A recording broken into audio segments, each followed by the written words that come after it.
with all the fixings from Thanksgiving. And now we enter the countdown to Christmas. But Santa's coming early. He's checked his list, and shoes are the hot item. We've arrived at the Sneakers for Santa Shootout here at Brownsburg High School on this last Saturday of November. Good evening, everyone. Alongside my broadcast partner, Bob Meslam, I'm John Cupo, and we are so excited to bring you this incredible non-conference matchup on the ISC Sports Network between the number 1 and number 5 ranked teams in the state, as it's the Royals of Hamilton Southeastern playing the neutral host to the Eagles of Columbia City. Going to bring in my broadcast partner, Bob Messelman. Bob, the 4 games before us have been dynamic and full of excitement. How lucky are we to lead into this early evening with the matchup we have right here? Boy, you can't beat a battle of unbeatens on post-Thanksgiving, can you? You got HSC 7-0 and averaging a lot of points a game. Can really score, transition, high post, low post, three-point shooters, off traps. They got a big-time player in Maya Milewski. And then you got Columbia City. They're undefeated as well. High-scoring offense, several good three-point shooters. They're very experienced. It's kind of a tale of 2 teams here, Bob, is that we all know about Hamilton Southeastern. They've been here before, ranked high in the standings. They're always hanging around that 1 through 5 mark, no matter what time of the season it is, no matter what season it is. Columbia City, who are these? Who are the Eagles? Where do they come from? Coach Amy Shear, now in her 14th year at the helm of the Eagles. Have they come out of nowhere? They just played the Goshen Redhawks on Tuesday. They almost beat them by 40 in that contest. They're playing great basketball. They have this team collected, ready to go, and maybe show this Indianapolis team down here what they can do there in Columbia City. Well, they're very active defensively. They're unselfish. They make the extra pass. Most of their offense comes on drives, spot up threes, and transition. And on the flip side, Hamilton Southeastern, you can't play much better than they have the start of their season. They're extremely long. Number 20, number 3 are always looking to score. Kennedy Holman seems to get everybody in the right place at the right time. And they are very tenacious on defense. Well, you mentioned number 3, Maya Makaluski. And we've seen this song and dance before. It wasn't more than a year ago that Sister Riley was leading these Royals, and now she's gone off to Butler and doing the thing for Coach Parkinson down there at Hinkle, and her sister takes over, averaging almost 31 per contest in the shortened season, but has her Royals out to a 7-0 start and ranked number 1 in the state, which is no easy feat to do here in the state of Indiana. No, and what's interesting about this is as long and lanky as Maya is, she is fairly physical. She is fairly physical underneath. So we've got ourselves a good one. This game 5 of the Sneakers for Santa Shootout here at what is just a fantastic gym, Brownsburg High School. See the big bulldog there, pretty intimidating. And we are underway. And the Royals control the tip. Early 3 ball, no good. Back iron, rebounded by the Royals. That one's no good. And Columbia City. Up the floor, down low, and that is good. Early bucket for Molly Baxter.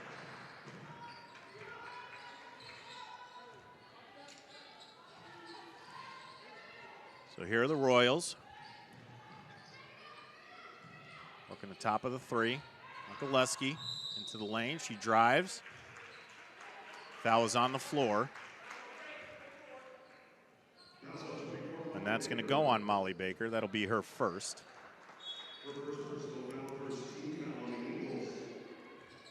Columbia City's come out in a man-to-man. Koleski, the right, and she gets it. So we'll see that quite a bit here this evening. She's got her first 2. Good pass into the lane. Good ball movement. 3 ball. Canned it. You know what? They made me look like a prophet. We talked about the extra pass and several good three-point shooters. They did both on that possession. Tessa Tonkel drains the triple. 5-2 advantage for the Eagles.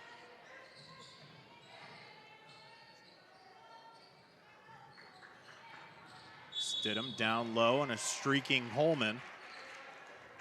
And Bob, you mentioned it, that Kennedy Holman very active with and without the ball.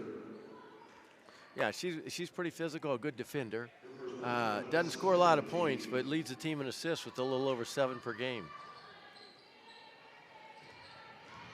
Mikuleski, she got bothered,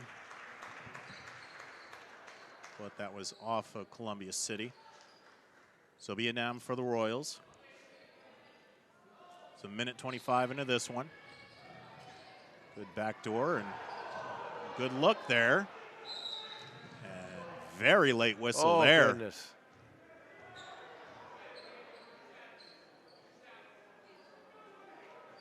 I don't think he would have called a foul had Holman not grabbed her mouth. That play was over, and Columbia City had the ball going the other way. That was a very late call. So that was on Kendra Sheets. And you're right, Bob. Kennedy Holman kind of threw her hands up in the air, and that whistle was blown well after the play. But she sinks the free throw. And now he has to justify the foul to the coach. So I messed up. But referees don't usually say that. Splits the pair, but rebound. Stays with the Royals, 3-ball. Off front iron. And rebounded by the Eagles. They'll push. On the ground, we have a scrum. And into the hands of Mikuleski. She drives, right hand up and under, she got it. The length of HSE bothered Columbia City on that possession. Into the lane, and the length there. And that ball ricocheted back off the Eagles, and that's going to go back in favor of HSE. That's a big-time move by a high school player. And that's just hard to defend, Bob. It's 6'4". There's a reason she's averaging almost 29 points a game. Here's Stidham now. Stidham is probably their best three-point shooter. Oh. And a block. And we'll see. Did she get the feet set? And that's awfully close. Well, lowered the shoulder, so, you know, it's a block charge, but that's 2 calls that have gone the Royals' way here in the last 30 seconds. Holman's been involved in both of them. That ball tipped out of bounds. It'll stay with HSE. Columbia City came to the Circle City to play today.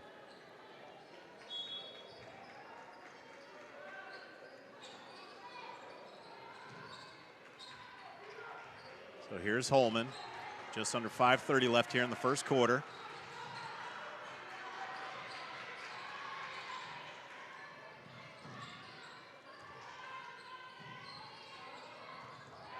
Mikuleski. And what's the call here? We have a block. Well, she got away with the double dribble, and then they have another block charge, and HSE's got the benefit of the last 3 calls. And that'll send Mikuleski to the line, looking for her 5th and 6th point. They're already in the bonus with 5:11 to go in the first quarter. And so far, no fouls on HSE, 5 on Columbia City. And Mikuleski shoots it at an 88% clip on the short season.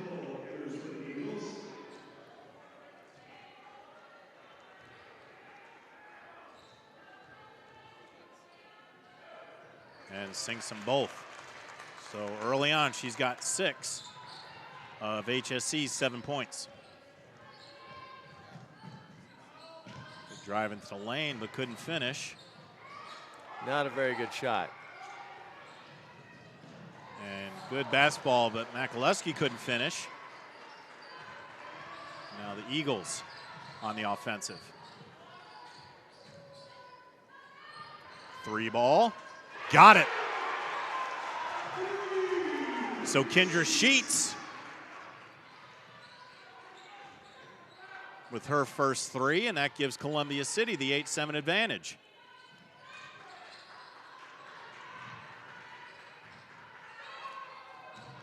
Columbia City is doing a very good job of pushing HSE off their cuts.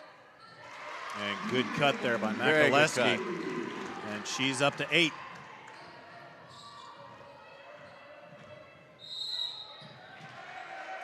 And good drive there by Baxter. Draws the foul. Well, we have a token cheer from the crowd of Columbia City. They finally got a foul called on HSE. Maybe a little facetiousness there from the Eagles faithful. We'll see what comes out of this 1-4 low baseline out of bounds look.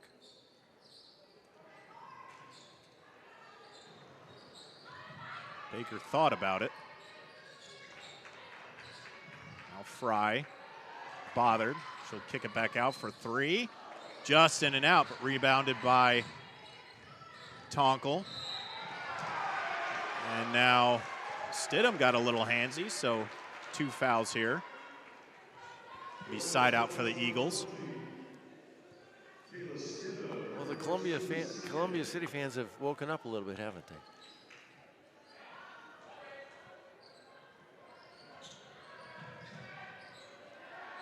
Got to move quick here. And they will get it in. Baxter into the lane.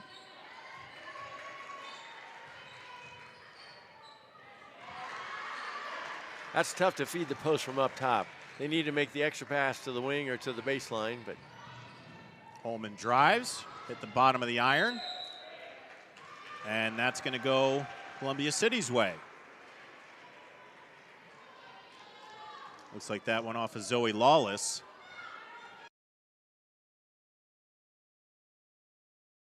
little difficulty. Little pressure, but not much by the Royals.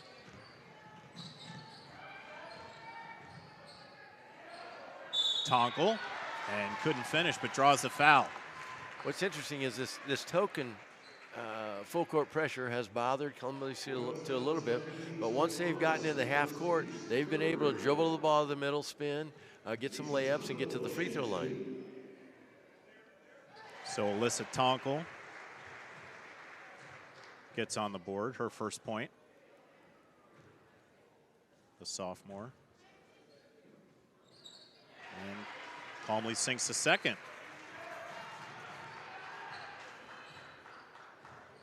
So Columbia City regains the lead, 10-9. Approaching 3 minutes left here in the first quarter.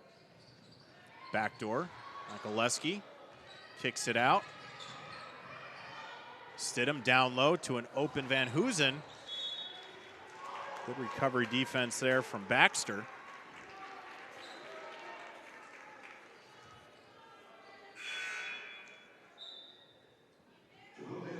These are both very high-scoring teams.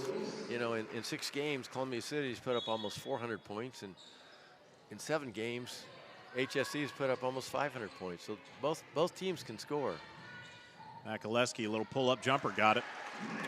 She scores at all 3 levels: inside, mid-range, free throw line, 3-pointers. She's very good, and she's only a sophomore. So it's Royals 11, Columbia City 10. Makaleski's got 10 of those Royals points. Good up and under. And Sheets just couldn't finish that drive. It's going to be a jump ball.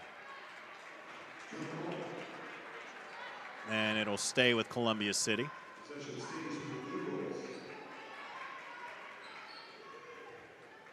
Columbia City's doing a pretty good job on the offensive boards, even though they're outsized a lot. And good turnaround there. Good footwork on the board baseline there from Addison Baxter. She's got 2. HSE is going to have to get Stidham an open look. She's their best 3-point shooter, and so far I don't think she's shot the ball. And here's the problem right here for Columbia City. It's Makaleski.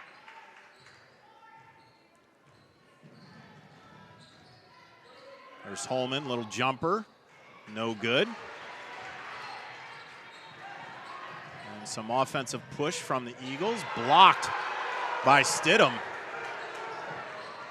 Up ahead, Makaleski, little pump fake, couldn't finish that one. Eagles, the little pressure, and there's a foul there on Stidham. Well, John, we have had a chippy first quarter from the players, from the fans, and both coaches have been very interested in the foul calling. So Anissa Tonkel back to the line. She sank her first two, and now the third. And you're right, Bob. Even though for a non-conference matchup, and we're 6-7 games into the season respectively for each team, I mean, there's a lot at stake here for both of them. Couldn't finish the second. And Makaleski, the rare turnover. So that's going to go the other way. But Columbia City, give them credit. They got down early, and they just kept plugging.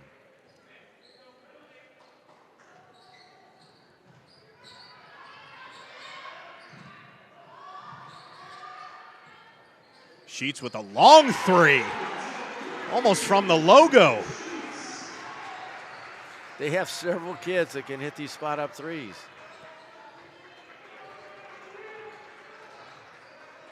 And now the lead is at 5.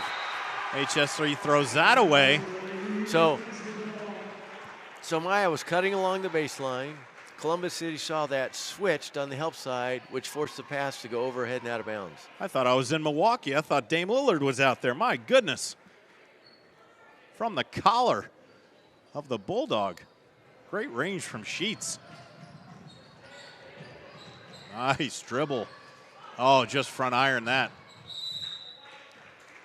Faith Fry was able to clear herself up, but just couldn't finish. Front ironed it. And that'll go back in the way of the Royals. We've had a lot of activity for 7 minutes. Been a fun first quarter. We still got 3 to play. So here's Holman. You're right, Bob. She needs to get going. Into the lane. Makaleski for 3. Front ironed it. And tie up. And is that going to be a foul? I believe so. Might be on Kenley Johnson. She's one of HSC's better. She comes off the bench, but she's one of their better defenders.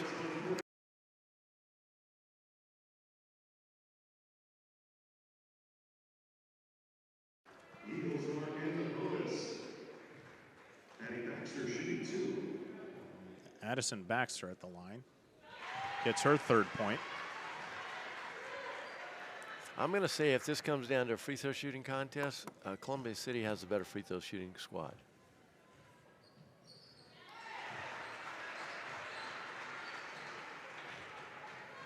And she sank them both, so the lead is 7.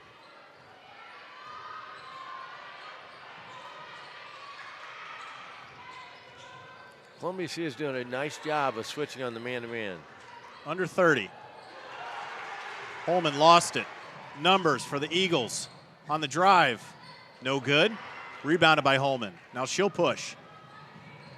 Up ahead to Johnson. Nice look. And she got it off the glass for 2. So good heads-up play from Kennedy Holman. And the Eagles up ahead. Faith Fry out ahead of a bunch. Pushes the lead to 7. 2 ticks. What a silly foul by Columbia City. You're going to put the young lady at the free throw line with 0.6 to go.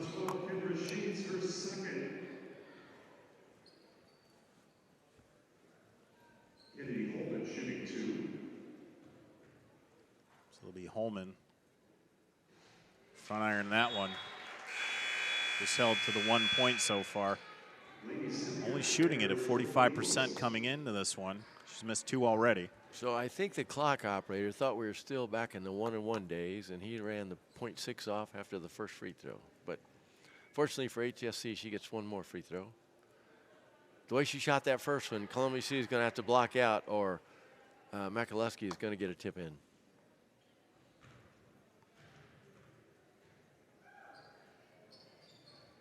And she sinks the second. She's got 2. The lead is 6. That's the horn. It's number 1 versus number 5, 20-14. The Eagles over the Royals. You're watching the Sneakers for Santa Classic on the ISC Sports Network. Have you been injured at work? Visit your work injury lawyers at indianaworkers.com. We help injured workers. For a free consultation, go to indianaworkers.com, a division of Galitko and Daly. We go to work when you can't.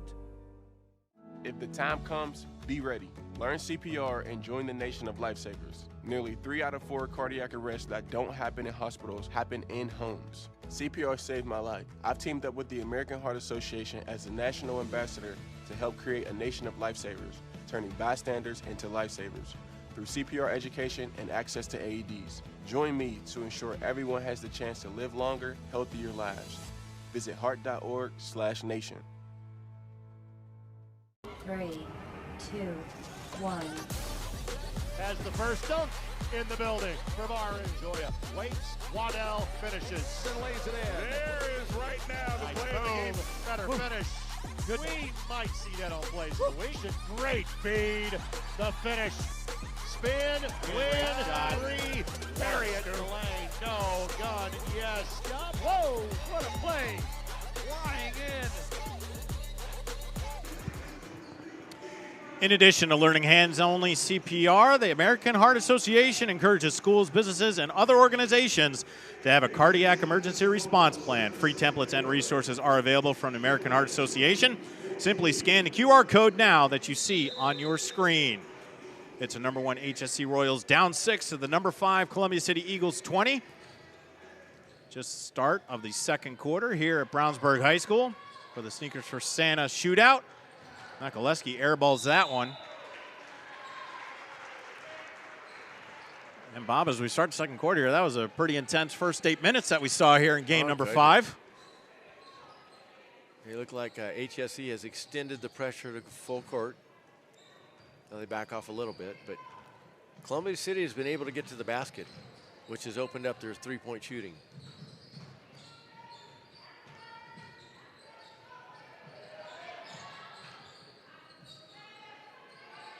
Here's Tonkel to the key, bothered. She'll kick it back out. Lainey Ziliak now onto the court for the first time.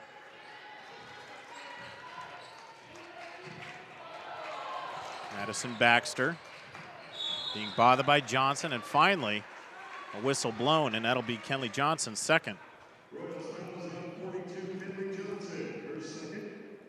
Well, they held the ball there for 47 seconds, so we'll see how patient HSE can be on defense without gambling for steals, and see if Columbia City can get a good shot. So Addison Baxter run the offense. Guarded by Holman. There's Fry now, tries to go baseline, cut off by Lawless. Into the lane. Baxter, no good, and that'll go with the Royals. So good defense there by HSE. Yeah, they ran a minute 5 off and got a terrible shot.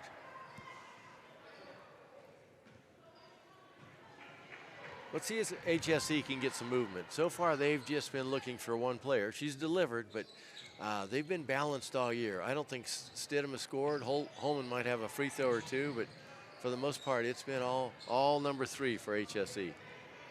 Mikuleski with 10 of HSC's 14. And that ball was rebounded by Nissa Tonkel, and she got fouled immediately by Zoe Lawless. What a great blockout by Columbia City.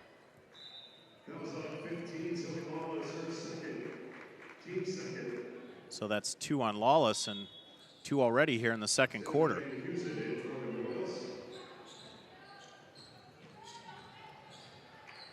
So Addison Van Heusen returns.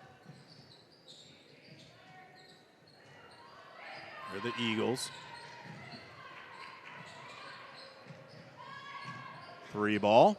Back iron, no good. Rebounded by Mikuleski. Tie up. Well, HSE just dared that young lady to shoot from the corner. She obliged. Good block out by HSE, and now let's see if they can get something going.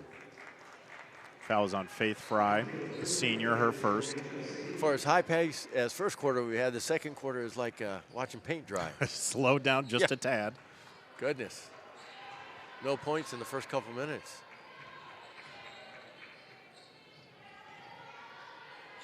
And Bob, one thing to look out here is that the substitution rate is that Columbia City's bench not as deep as HSC's as far as the manpower able to come off of each coach's bench. What a great pass.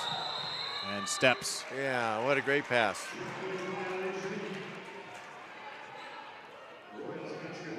It's a good bounce pass as Ziliak just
It's 10.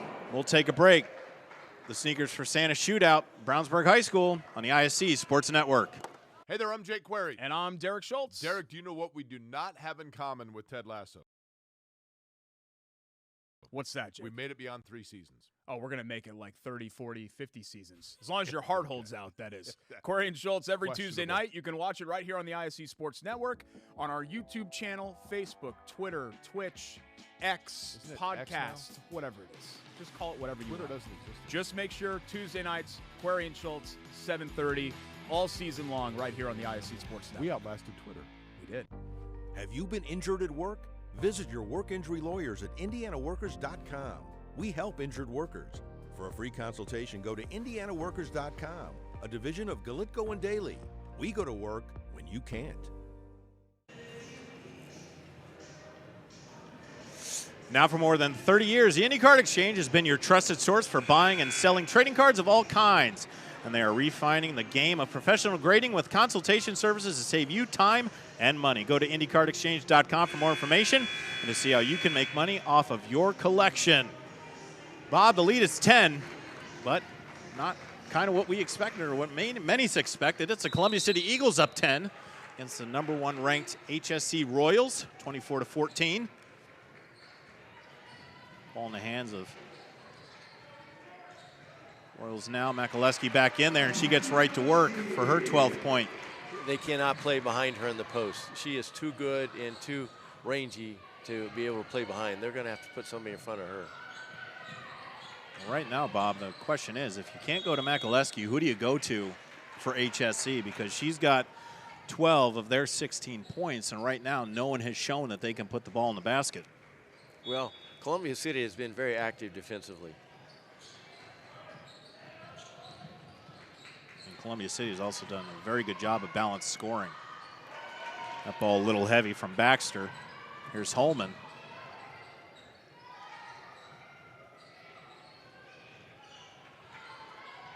Poked away. Now back in the hands of Holman, so she'll direct the offense.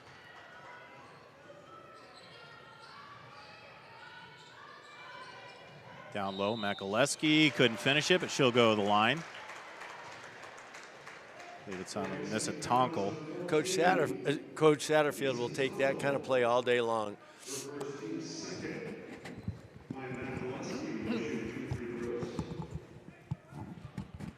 So Makaleski looking for points 13 and 14. Front irons that one. Yeah, that position in the post she's getting is too deep for Columbia City to play behind her. She'll either get a layup or be shooting free throws the rest of the game. Sinks a second, so she's up to 13. And we approach the 4-minute mark here in the first half. Columbia City up by 7. They've led by as many as 10. Drive to the basket, left hand, and almost a three-point play, but Addison Baxter will go back to the line. She's got 8. What's very interesting is how relatively easy Columbia City is getting to the basket given the size.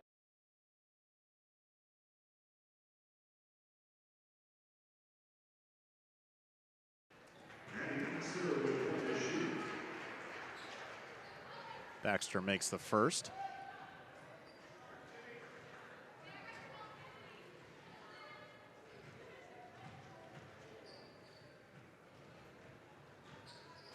And now Addison Baxter in double digits with 10.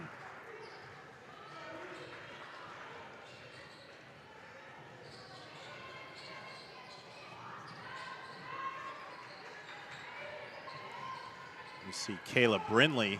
And good backdoor pass. Makaleski with 15. That time they went to a double low post. They posted out both Holman and Makaleski.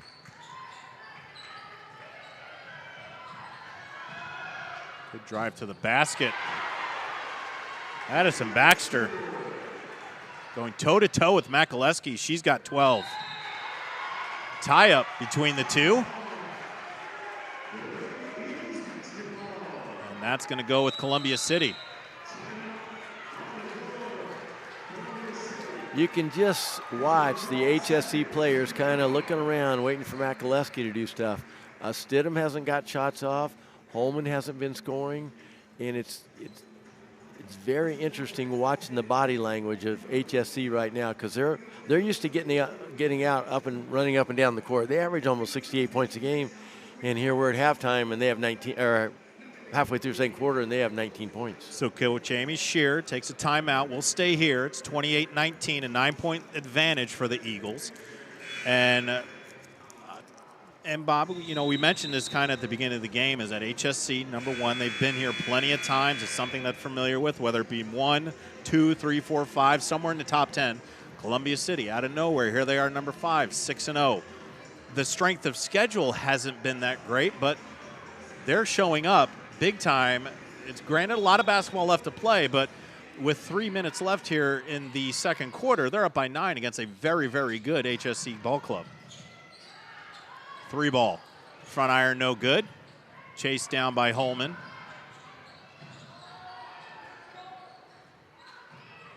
Three ball. No good from Stidham. Makaleski, she got fouled and she'll go to the line. Well, Stidham is a very good three-point shooter, but she just hesitated. It's like ready, shoot, stop, shoot. And, you know, as a three-point shooter, you got to catch and shot in rhythm.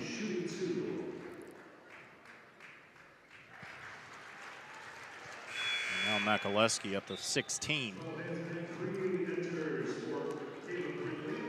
Antoinette Green comes back in, the sophomore.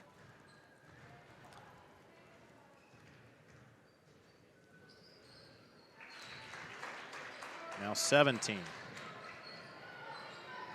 A miscommunication there from the Eagles, but they collect it. Now bothered by Green. Now Makaleski there to bother it. Finally get it over the timeline. Look for down low. That'll be a kick ball.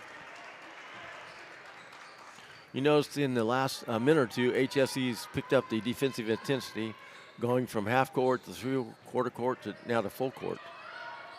A lot of times, the best defense. Nice up and under there. Good look from the baseline. And Kendra Sheets gets her 8th point. Lead back to 9.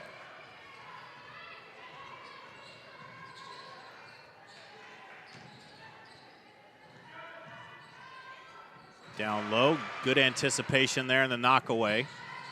Turnover. And tried to split the defense, no good doing there. Stidham, 3-ball, no good. Backside rebound. And Van Heusen able to get the offensive rebound and put in for her first 2. So the lead back to 7. HSC trying to chip away. Columbus City is running some very good stuff. Down in the post. Baker cut off. Sheets. Baxter, good cut. And bothered. Makaleski was there. No foul called. Holman, pop jumper, no good. Van Heusen again with an offensive rebound. She's been active. Cross-court pass, but intercepted easily by Tonkel. Good spin, and Baxter with her 14th point. Addison Baxter, just a junior. She is having a wonderful first half. She's getting into the basket at ease. Lead back to 9 in under a minute. And Hewson kicks it out. Stidham wide open 3. Still can't connect. Kayla Stidham having trouble finding the bottom of the rim. Little pop jumper, in and out. And that's going to be a foul over the back on Molly Baker.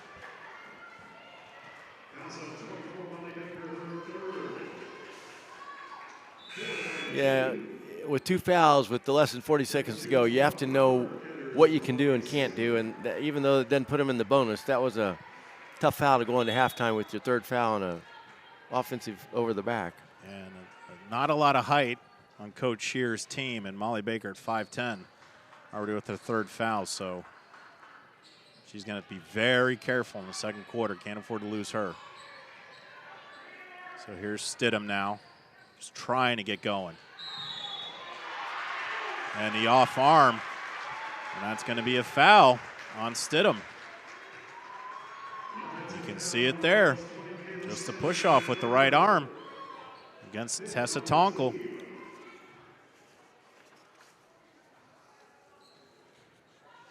So up 9 with 20 seconds left. We'll see if Columbia City can hold for one or if HSC tries to trap and go the other way. Kendra Sheets.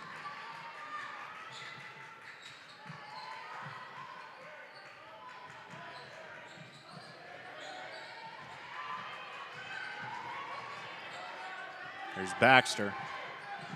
Into the lane, throws it up with the left and couldn't get it to fall. But what a great first half of basketball here at the Sneakers for Santa Shootout at Brownsburg High School. It's 32-23, the Columbia City Eagles over the HSC Royals. You're watching on the IC Sports Network. We'll be back. Some see a student athlete working on a shot. We see a powerful lesson in persistence. Some see a student preparing for success on an exam. We see a student athlete preparing for success in life. Proud to keep education in front of athletics since 1903.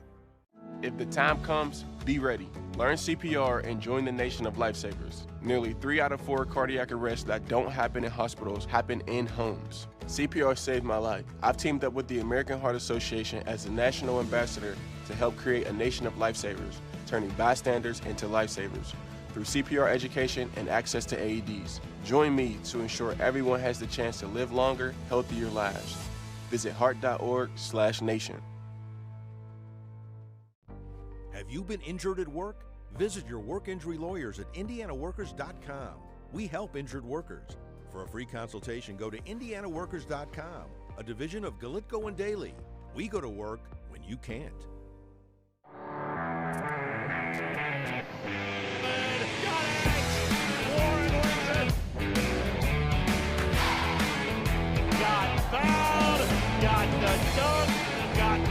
poster and gets the highlights. Now he takes the look away and he puts it away.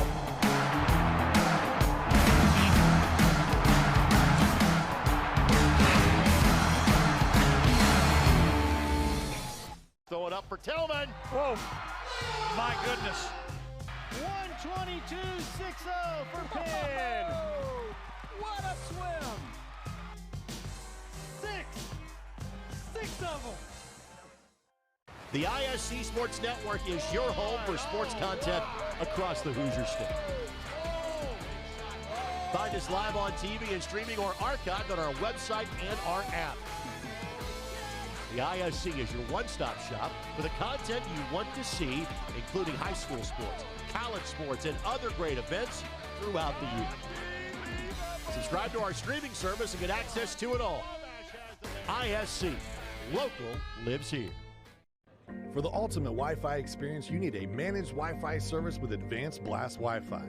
Blast Wi-Fi systems provide ultimate coverage, ultimate performance, and ultimate power all the time. Available from Mulberry Telecommunications, Blast Wi-Fi systems feature the latest Wi-Fi 6 technology and are equipped with unrivaled bandwidth and 4 times more simultaneous connections so you can connect tons of devices throughout your home with no lag and no downtime. Plus, with 24/7 support and remote troubleshooting, you can rest assured that Mulberry Telecommunications is always here to help you should any issues arise.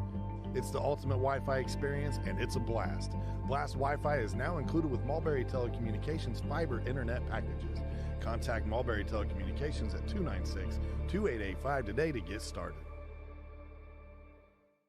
Many communities in rural America are often overlooked as underserved. These communities are being left behind due to lack of internet and access to state-of-the-art technology.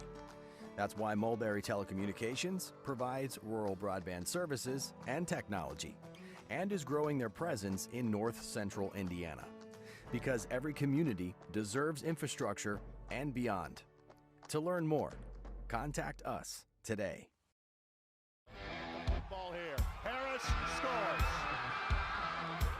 With 19 seconds remaining. Fake players, big boy. I'm telling you right now, that's awesome. I love it. Has the finish. You get a layup to take it. And an and one. Out of here.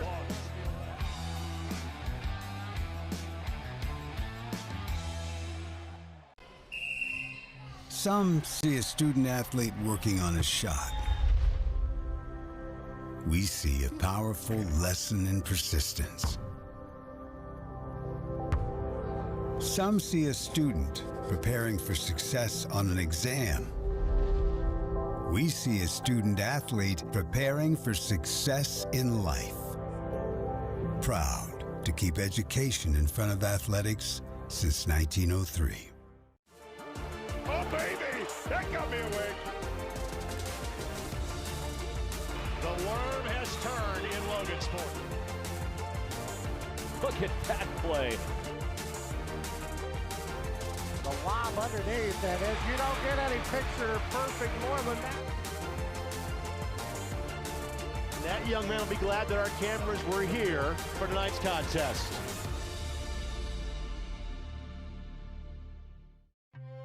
Brewer jams it home.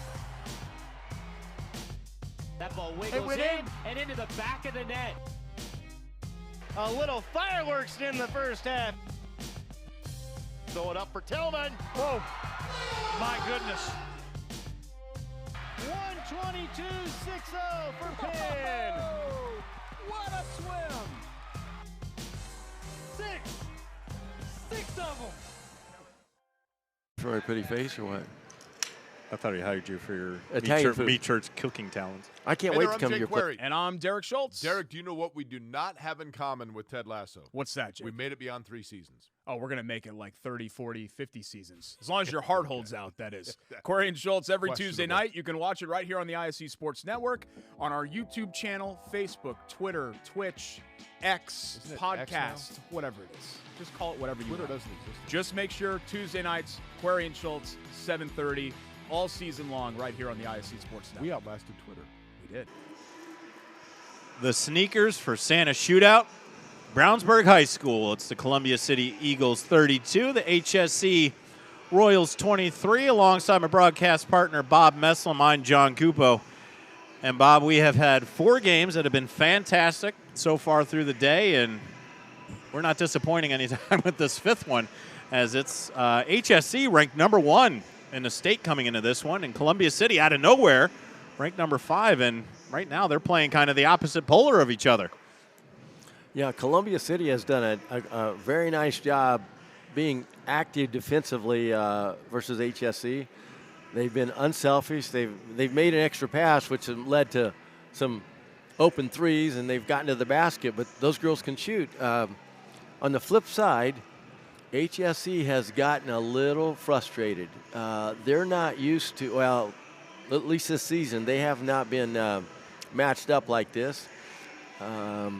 They have relied a lot on McAlusky, and their other players have not stepped up and helped her. So it was a one-man show in the first half. She probably had, 75, 80% of their points. Out of the Royals 23, McAlusky has 17 of those, whereas the Eagles, 32 points, led by Addison Baxter, who has 14. But you look at Kendra Sheets, she has 8.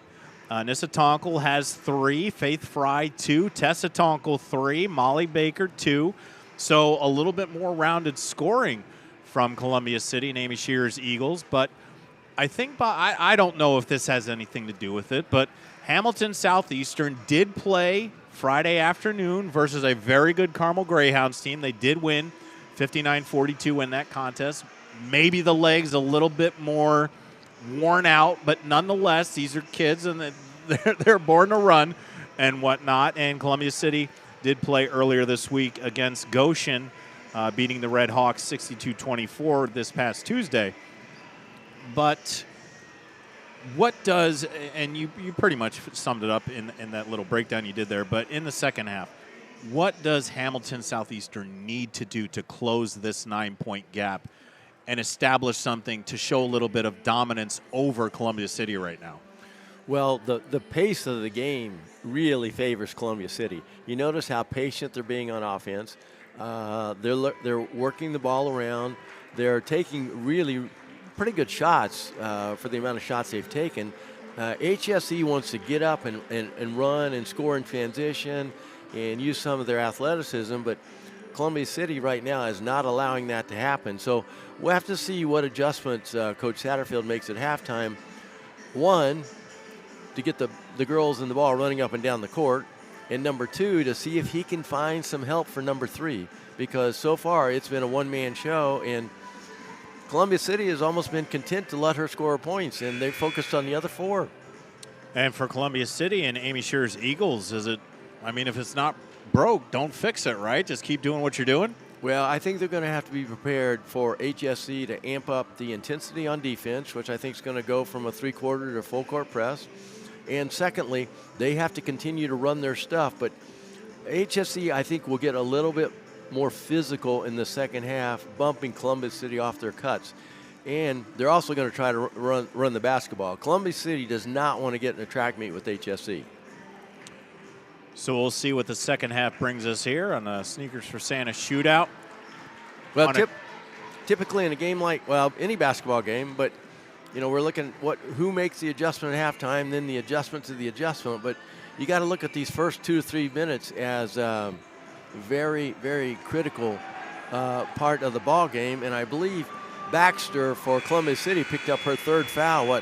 Half second to go in the first half? So that could be a key factor. It was Molly Baker, the 5'10" senior. And we kind of talked about the height disadvantage that Columbia City has, and Molly Baker, their tallest at 5'10". So we'll see what role she plays here in the second half, and HSC will start with it.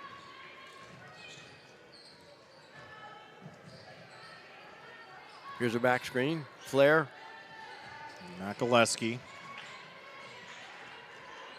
Columbia City is doing a good job of switching and pointing. McAlusky drives, throws it up, and she got it. As I said in the opening, for as long and lanky she is really strong. Kendra Sheets And a quick foul. Going to go on Holman.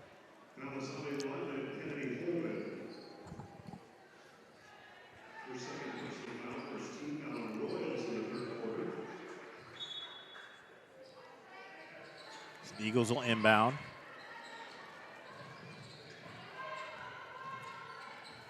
Here's Baxter, drive to the hole. She'll flick it up, and that is one thing, Bob, is that Addison Baxter, she's not draining it, just shooting a jump shot. She's getting to the hole and getting fouled and going to the line. Coach here has run some really good out-of-bounds plays underneath the basket. The girls have been patient, and it's been the second or third cutter that's been open.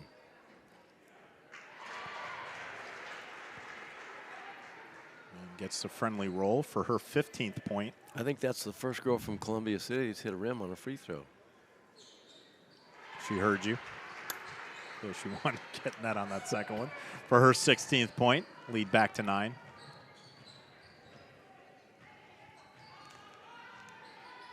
So here's Kennedy Holman, averages 8. And she's only been held to 2 so far, and those both on free throws.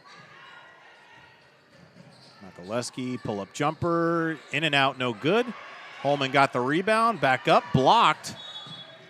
And that'll stay with HSE. John, look at next time HSE has the ball, watch 3 or 4 of them are standing around. Holman has the ball, and they're waiting for Makaleski to do something. She'll shoot for 3, no good. And rebounded by Baker.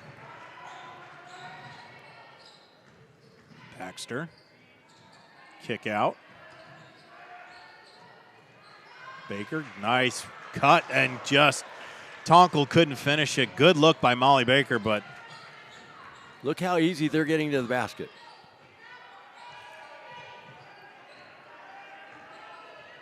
Now Kennedy Holman. Makaleski drives. And they will give her the bucket on continuation. And the foul will go against Kendra Sheets, so that'll be her 3rd. Or no, they won't give her the basket. Yeah, they did. And okay, one. So the PA announcer got me there. I apologize. Yeah. So she sank the free throw, so she's up to 22. That was a little NBA continuation play there. I tricked myself, Bob. I said it, and I didn't stick to my guns. So now the lead is 6. It's the closest it's been since very early in the second quarter. Baxter, good footwork. But good defense there by Van Heusen to block it. It'll stay with Columbia City. Let's see what Coach here has drawn up here. She's gotten some good looks in the last 2 or 3 out-of-bounds plays underneath.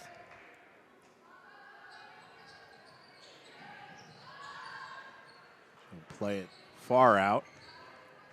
Tonkel. And one-on-one. Out of Baxter. Clears the lane with the left. Got it. And Addison Baxter now is 18.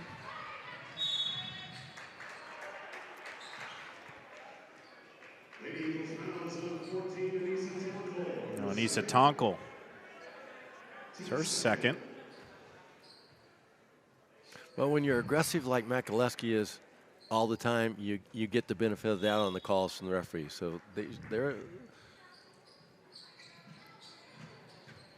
Stidham still couldn't finish. Van Heusen couldn't get it to go. Stidham finally gets a bucket.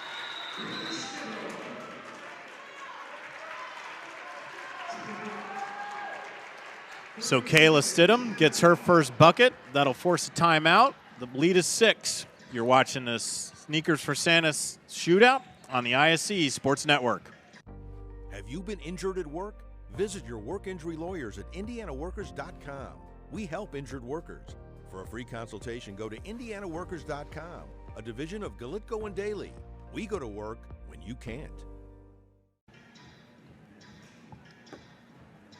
3, 2, 1. has the first dunk in the building from Orange. Waits, Waddell finishes and lays it in. There is right now the play of the game. Better finish. Good. We might see that on plays of the week. Great feed. The finish. Spin, win, three. Bury it in the lane. No, gun, yes, stop. Whoa, what a play. Flying in. 5:34 left here in the third quarter. Game 5 of the Sneakers for Santa Shootout at Brownsburg High School. Columbia City Eagles 36, HSC Royals 30. Driving to the lane, couldn't finish it. Tessa Tonkel gets it back. Addie Baxter got fouled. Bob, she is active.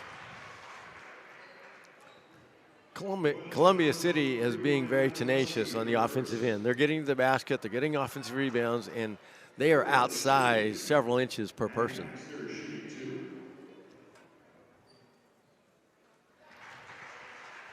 $19 for Baxter.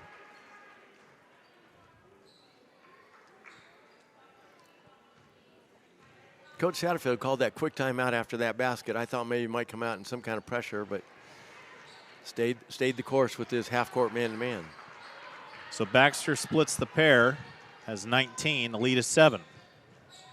Coming up on 5 minutes left here in the third quarter. Makalewski, top 3, front ironed it. Van Heusen, she's had a lot of boards to Makalewski, and she got it. So good look by Addison Van Heusen on the offensive glass. Not cutting Makalewski, she's got 24.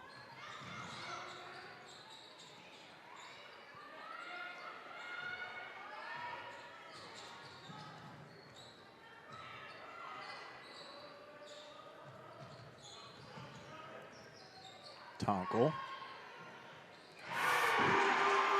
Faith Fry sings her 5th point from the 3 area. Well, every time HSC gets a basket, Columbia City responds, don't they? Answer right back. So the lead 8. It's been as much as 10. Makalewski got bothered by Baxter. Jump ball. And these two have been going blow to blow the entire night. She really likes to go back and spin, go right and spin back to her left to finish. She's done that the past couple years and it's been successful, but I think Columbia City had the same scouting report that I did.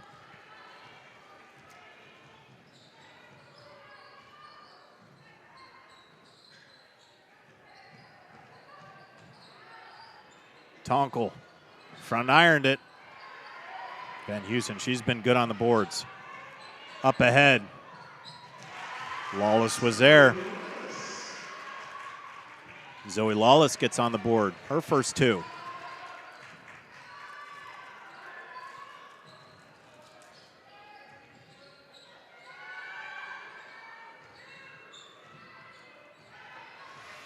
Watch Columbia City. All their girls catch the ball. Shot ready. 3 ball. Tonkel. You're right, Bob. They are ready to shoot it. They catch it, the triple threat every time. And they shoot it pure. Tonkel now at 6. Front iron no good. Rebound Lawless. Van Heusen bothered by Baxter. Bodies on the ground. Up ahead. 3 ball. Back iron no good. Baxter's there. Sheets. Down to Baxter. She'll kick it back out. Sheets for 3. Got it. Double digits points for Kendra Sheets with 11.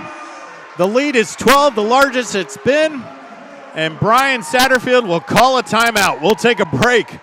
The Sneakers for Santa Shootout at Brownsburg High School has the Columbia City Eagles up 12 against the HSC Royals on the ISC Sports Network. Many communities in rural America are often overlooked as underserved. These communities are being left behind due to lack of internet and access to state-of-the-art technology. That's why Mulberry Telecommunications provides rural broadband services and technology and is growing their presence in north central Indiana. Because every community deserves infrastructure and beyond. To learn more, contact us today. Ball here. Harris scores.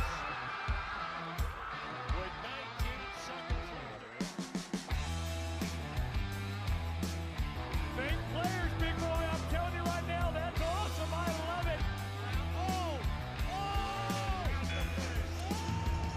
Now for more than 30 years, the Indy Card Exchange has been your trusted source for buying and selling trading cards of all kinds, and they are refining the game of professional grading with consultation services to save you time and money. Go to IndyCardExchange.com for more information and see how you can make money off of your collection. And Bob, the way these girls are shooting lights out, there might be some of these cards in the Indy Card Exchange by the time this one's all said and done. Columbia City shooting lights out here in the third quarter. They extend the lead to 12 over the HSC Royals. Yeah, maybe NIL made it to high school now. So the Royals have to figure something out. The ball movement of Columbia City has been absolutely phenomenal. HSC has become one-dimensional, just trying to get it to Maya Makaleski, but she's going to need some help here if the Royals are to come back. Stripped away. Tonkel, right hand, no good. Baxter's there. Ball on the ground, picked up, and they'll reset. Baxter, top of the key. She'll pull it back. Good patience from the Eagles. Be curious how many to the lane with the right hand, easy bucket. Be curious how many offensive rebounds Columbia City has this quarter. The lead is 14. 2 minutes left here in the third quarter.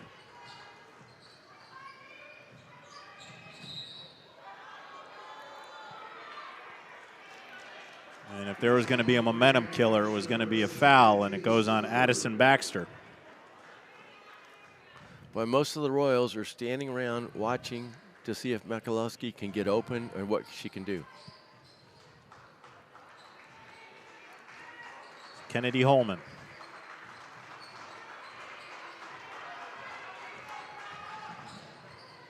Just can't find anything to get around. Stidham to the lane. Tosses it up and gets it. So Stidham with 2 baskets here in the third.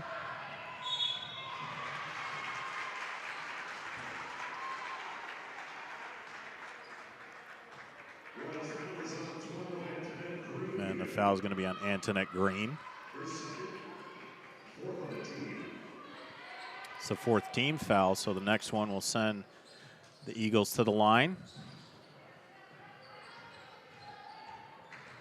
Baseline. 3 ball. Little heavy. Rebound by Green. Pushed ahead. Stidham. Couldn't finish.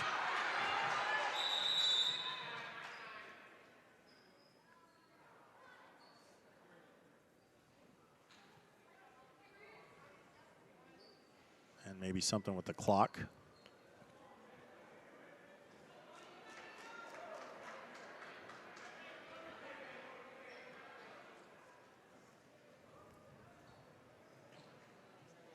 Well, we don't have a shot clock. Well, while we have a break, we'll talk about the American Heart Association, which we should all the time. In addition to learning hands-on-only CPR, the American Heart Association encourages schools, businesses, and other organizations to have a cardiac emergency response plan. Free templates and resources are available from the American Heart Association. Simply scan the QR code now that you can see on your screen. Such a great organization, and glad to be a part of it.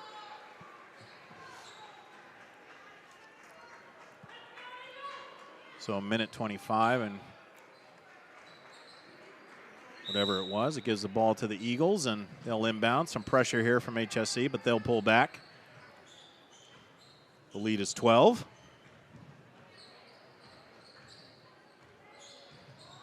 Addie Baxter kicks it out. Be curious of Columbia City how patient they can be with the last minute here of the quarter. Tonkel picks up her dribble and bothered by Stidham. Turnover HSC. And now Baxter causes a turnover. Picked up by Tessa Tonkel. Stidham comes back and picks up the foul. So that's 4 fouls on Kayla Stidham. And with that, with 53 left in the third quarter. That's going to send the Eagles to the line. She's averaging about 15 points per game. I think today she maybe has a couple baskets for 4 points, something like that. 4 points total, yep. And none of those a three ball, which she shoots. Bobby mentioned a good three-point shooter, 37% clip. Tessa Tonkel now with 5. Sister Anissa with 6. The largest lead at 14.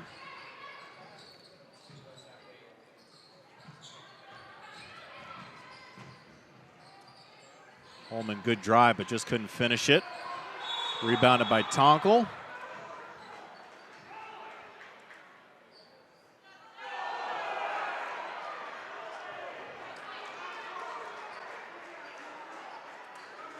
Oh, what an interesting call. They must have called a jump ball.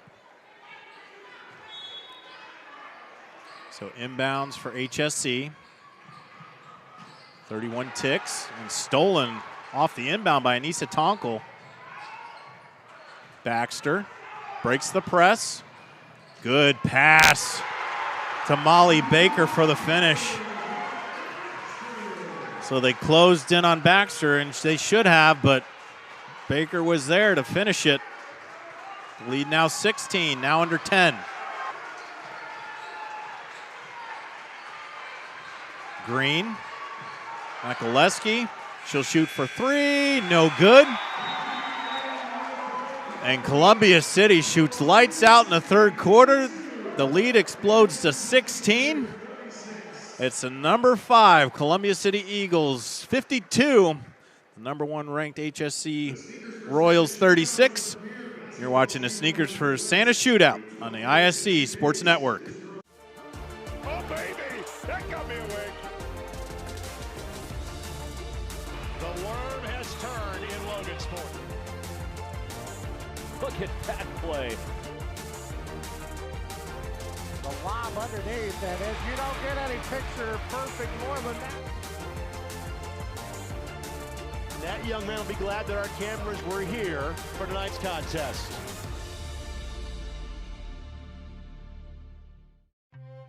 Brewer jams it home. That ball wiggles in and into the back of the net. A little fireworks in the first half. Throw it up for Tillman. Oh, my goodness. 122.60 for Penn. What a swim. 6 of them.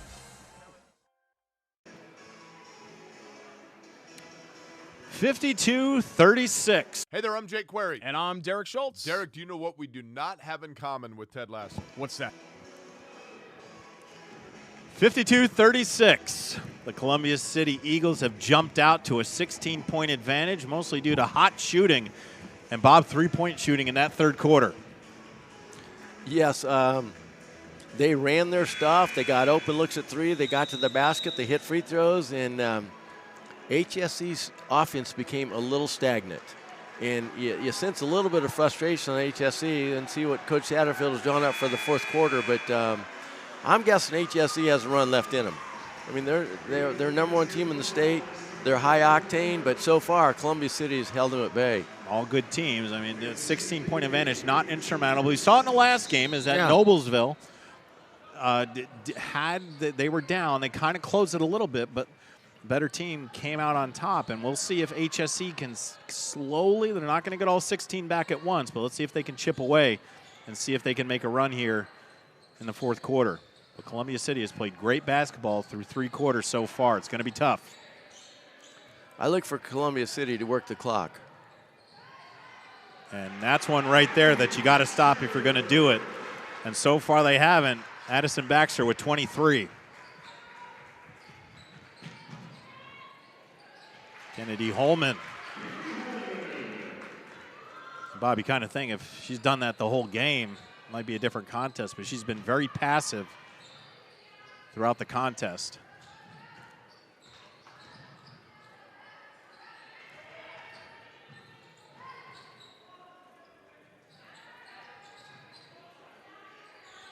They're going to make HSE work defensively. They're content to have 5, 6, 8 passes before they shoot. Kendra Sheets in no hurry as the Eagles are just going to work the ball around. That's her 5th foul. And that's going to be it for Kayla Stidham.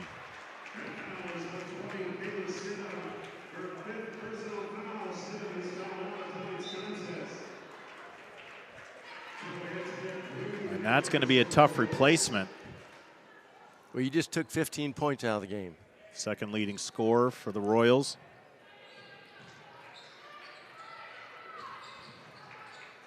Three ball, in and out, rebounded by Holman. Off her foot, gets it back. Now over the timeline. Three, back iron, no good. And Baxter to the ground. It's a scrum.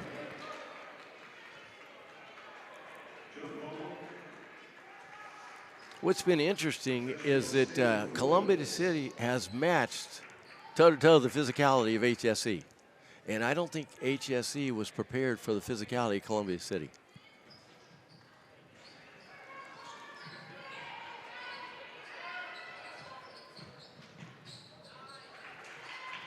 Holman was stripped away, and it came away to the Eagles. Baxter, good backdoor pass, up and under from Kendra Sheets, but she got fouled by Van Heusen.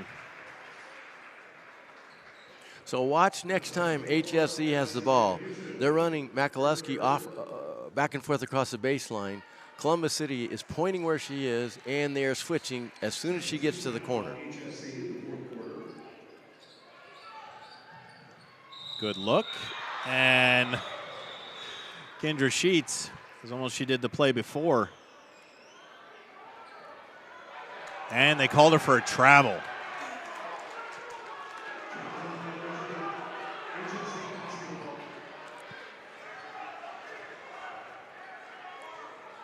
Coach Amy Shearer didn't like it, but it'll stay with HSC on this possession. The lead is 16, just over 6 minutes left. It's been interesting, some of the calls the refs have made today.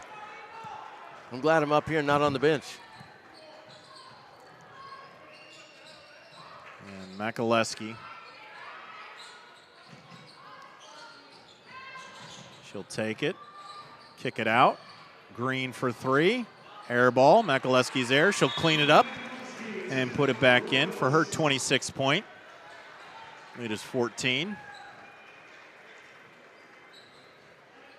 So that call was a 4-point swing, went from 2 free throws at the other end of a basket for HSE. And those are the kind of calls sometimes that can switch the momentum a little bit. Can HSE take advantage of the beneficial call they got? They came down, got a basket. Now can they get a stop? So the amount of talent that we've had throughout this, or I should say, just within the next 2 games that you and I have. I mean, we've got this one here.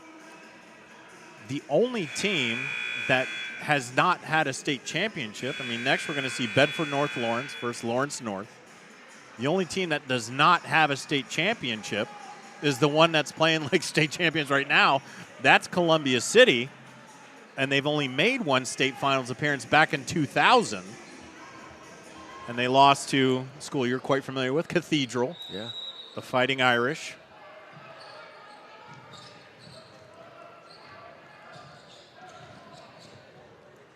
They break the press.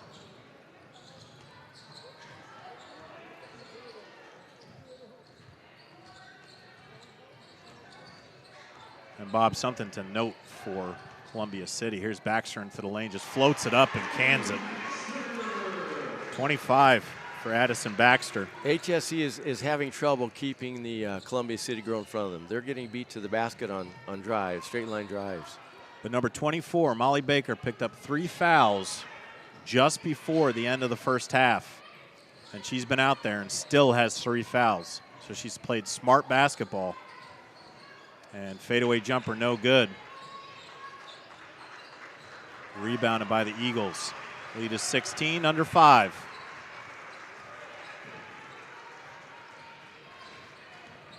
Baxter into lane, lost it, falls on it. Another scrum. And that was a drive into traffic that look at, she's saying my bad or she's tired, but that was a drive into traffic that probably wasn't warranted for time and situation in the ball game. Well, let's see if Columbia City gets another layup off this out of bounds. They have run some very, very good. They're slow developing, but they get some good looks.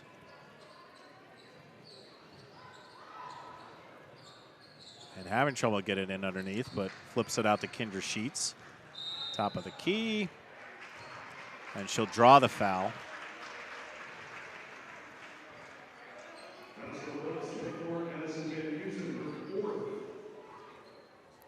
So the foul is on Addison Van Heusen. That's her fourth.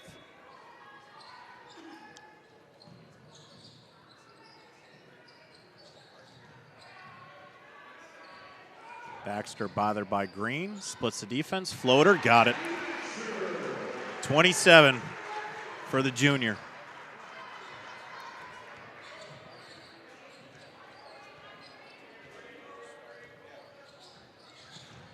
The lead is as large as it's been at 18.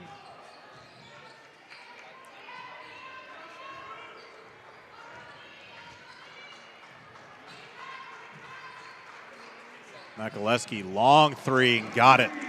I think she might be the only starter for HSE out there at this point.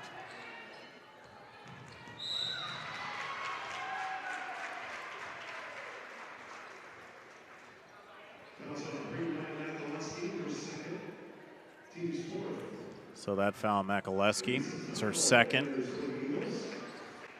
So it's a fourth team foul. One more will send the Eagles to the line for the bonus.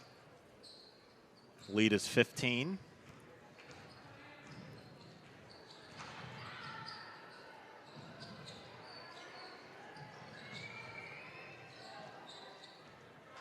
Approaching 3:30 left here in the fourth quarter. It's been all Columbia City. Floater, good. Kendra Sheets now has 13.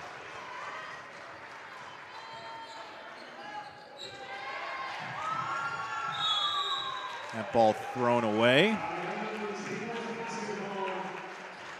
And back to Columbia City.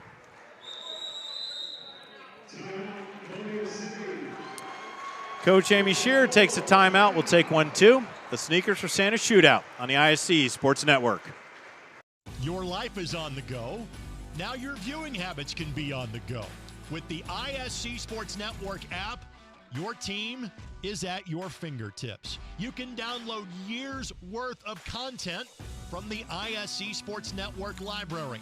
High school, college, special events, weekly and monthly shows, wherever you find your favorite app. And you can always find out more information at iscsportsnetwork.com. Some people see a huddle in the locker room. We see a second classroom. Some see a student athlete on the court. We see a future leader in the community. You see, high school sports in Indiana are special. That's because they're about learning and growing, not just winning and losing. Fans, I'm Commissioner Paul Neidig. Support education-based athletics in Indiana by buying a ticket to your high school's next athletic event.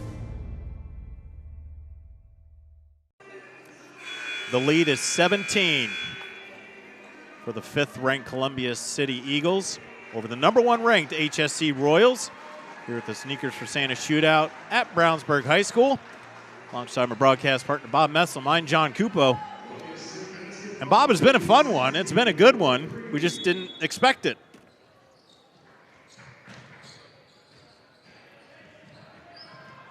But this one right here, number 33, Addison Baxter, has had one whale of a ball game.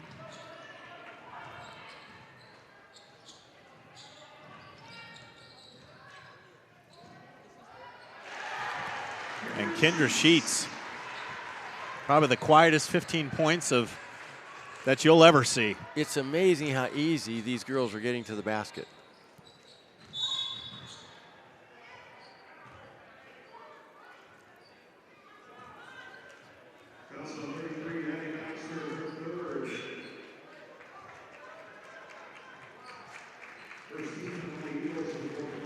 Fouls on Addison Baxter. That's her third. Well, So Molly Baker and Addison Baxter both with 3 fouls.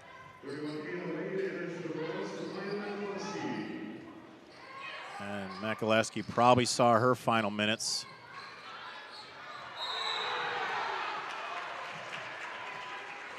And if that's on Van Heusen, she'll be done for the evening.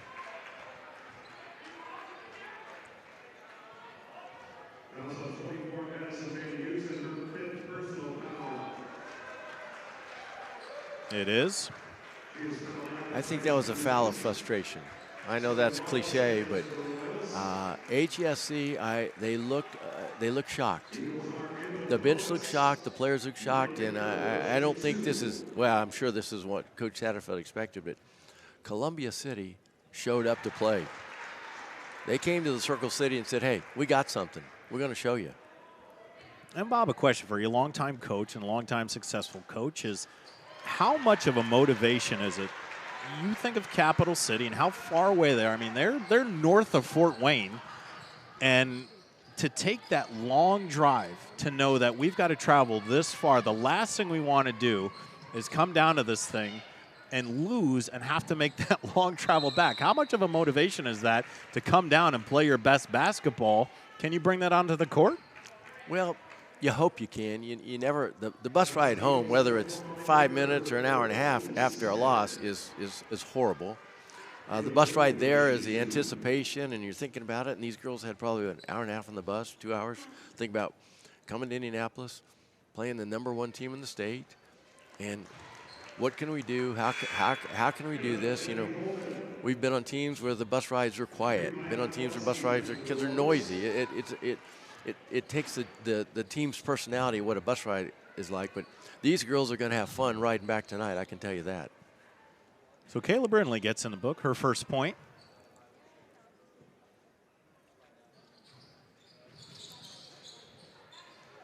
And that one had some fun on the rim before finally going down, her second point.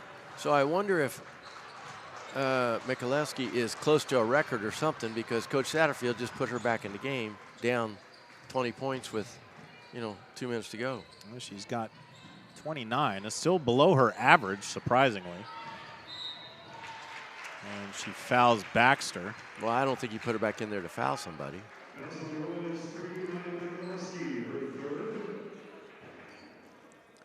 That's an interesting substitution.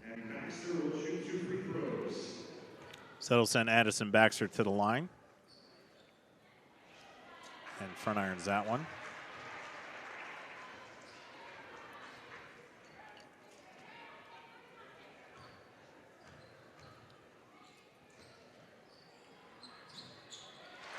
And gets point number 28. And now the lead is at 20. And Holman's back in.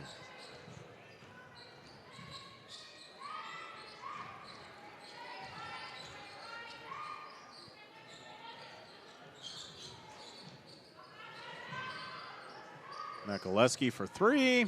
Back iron, no good. Lawless gets the offensive rebound. Michalewski again. Front iron. Out of bounds. And Eagles basketball.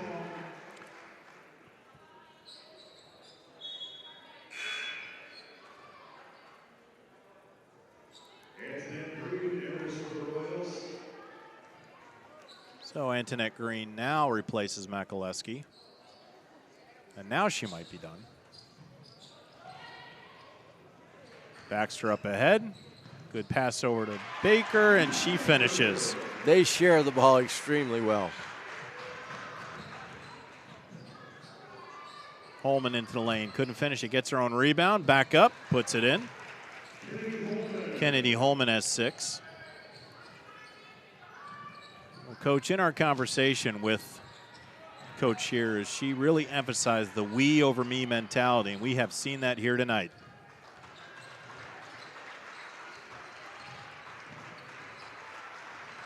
Baxter pulls it out. The lead is 20, and that eruption is from the Columbia City faithful who made the drive down.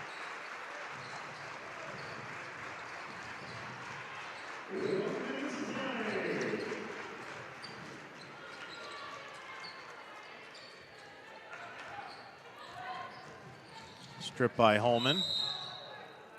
And that'll be a block on Kendra Sheets. That's going to be her fourth. That's a 12, Kendra Sheets, her fourth. Emily Johnson enters for the Royals.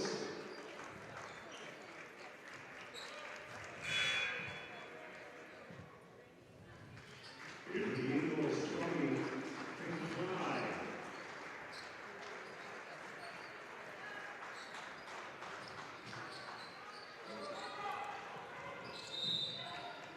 Kickball.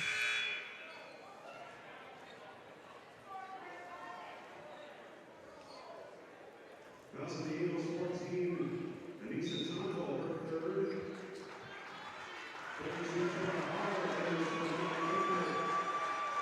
So Tora Holler, the sophomore, makes her first appearance, and Lainey Ziliak, who had a little run in the first quarter, comes back in.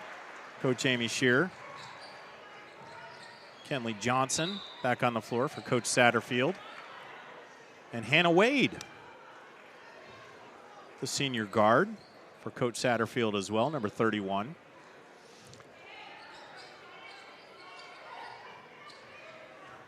I'm guessing she's going to go to the basket. Holman, fancy footwork, couldn't finish it. Own rebound, puts it back up and finishes.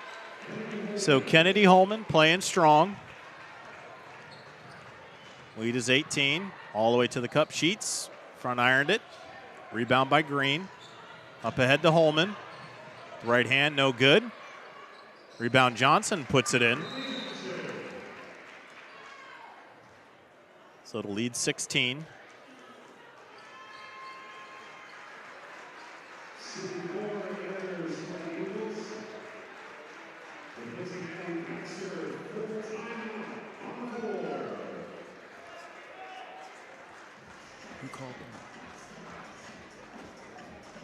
So Columbia City and Coach Amy Shearer call a full timeout. And we'll keep it here. So, Bob, your HSC ranked number 1, so you had a lot of expectations coming in here, but I don't think you expected Columbia City because you don't see them a lot. This isn't a matchup that, even in a non-conference setting, that a lot of these teams around the Indianapolis area, they play each other a lot, even though it's non-conference, but you don't play Columbia City a lot. Kind of taken aback, as you mentioned, weren't expecting this. So what does Coach Brian Satterfield, what do you tell your team after this? Well, hopefully for HSE, they can use this as a learning experience. But if I'm Coach Satterfield, I would be a little bit disappointed that my girls didn't punch back. You know, they threw the first punch. Columbia City took it well, and then Columbia City responded and kept jabbing. Really never put a knockout blow, but they just kept jabbing, and HSE did not respond accordingly, which is surprising because they have some good players. It's a great program. And the Eagles will be content to run this out. This is a shocker. And that'll do it. The Columbia City Eagles 67 and the Hamilton Southeastern Royals 57. Columbia City moves to 7-0 on the season, and HSE drops to 7-1. From our broadcast partner, Bob Messelman, and our entire ISC Sports Network crew, I'm John Cupo, and we thank you so much for joining us on a full day of incredible basketball, but most importantly, for an incredible cause. Our final from Game 5 of the Sneakers for Santa Shootout, the Eagles 67 and the Royals 51. Have a great evening, everyone.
The holiday season is upon us. We've stuffed ourselves to the brim with all the fixings from Thanksgiving, and now we enter the countdown to Christmas, but Santa's coming early.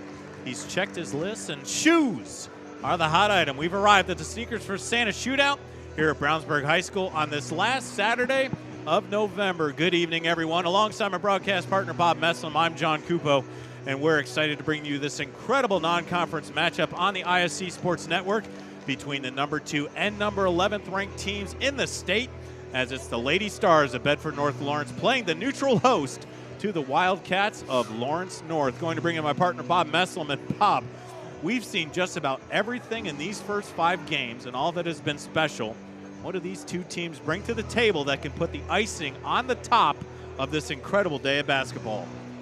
Well, first of all, these are two of the best programs in the last 10, 12 years in the state. It's a big-time rivalry. It's mutual respect, and they played each other last year in the semi-state game before Bedford North Lawrence went on to win the state championship. But today, Lawrence North, according to Coach Thomas, they have to win the little things.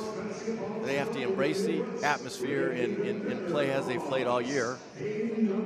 According to Coach Allen, they want to limit easy baskets off turnovers or offensive rebounds, and he wants his girls to stay poised on offense against the LN pressure. From my standpoint, LN has to get the ball inside to Jemiah Thomas, and Bedford North Lawrence has to let Chloe Spreen do her thing. Two things that kind of separate these two ball clubs right now is that Lawrence North maybe a little bit more agile. They're coming off a 69-58 win at Avon over the Orioles this past Wednesday.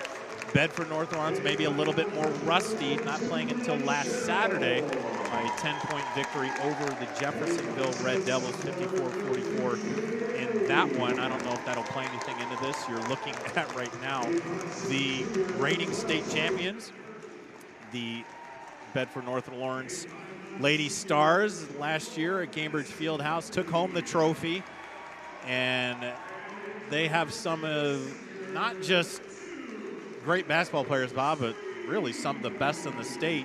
And there's one in particular that you have your eyes on, Roll Tide, I guess we can say, for number 2, Chloe Spreen. Yeah, she's an Alabama commit. Fortunately, I was down there last month for the Alabama-LSU game, and got to go to practice with Coach Curry, and she is excited to get Chloe down there from Indiana to play for the Crimson Tide, and so we'll see what happens. On the other side, let's talk about Lawrence North, and to my recollection, a school that, I guess you're quite familiar with, and that you spent some time there and have some sort of success rate with the Wildcats during your tenure there. How many years was it? I've been there about 25 years. Okay, so not too many. Yeah, I spent 12 years on the boys' side with Coach Kiefer and 10 years on the girls' side with Coach Giffen, and was fortunate enough to be around some very good kids, and we had a little bit of success. And on the girls' side, we think of names like Jayla Smith at Purdue and Katie Davidson, IUPUI, and then on the boys' side, Greg Oden, Mike Conley, even Eric Montrose, the North Carolina Tar Heel, all walked through the halls of Lawrence North. And Bob, you had a pleasure to coach all of them. All except Montrose, but very, very good kids. Better kids off the court than on the court, and that's saying a lot. And that's what both of these coaches are so proud of, is not only what these kids accomplish both on the court, but in the classroom as well. And both Coach Stephen Thomas and Jeff Allen so proud of their kids, of what they accomplish in the classroom and just things they do around the community, and just so excited to talk about their teams. So we're underway for Game 6 in the Sneakers for Santa Shootout. It's been great basketball, but most important thing today has been the cause. And Spreen went to the hole early, but denied. Maya Thomas. Coach Thompson has started Nigel Winston, a sophomore, on screen to see what happens.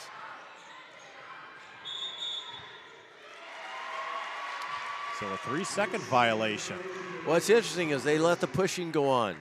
That's referee Chris Shields. He's a veteran, so he'll keep this game under control. He used to like me more after the games than during the games. As they all did, Bob. I'm sure you had no skirmishes. 3-ball, and it's good early. Naja Winston. Coach Stephen Thomas talked about his super sophomores, and she was one of them.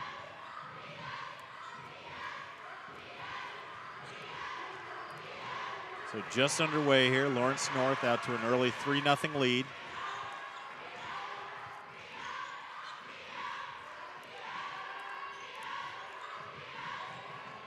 Into the lane, little floater. And Madison Bailey. Yeah, she's kind of like their floor general. She keeps everything together for them. Back iron, no good.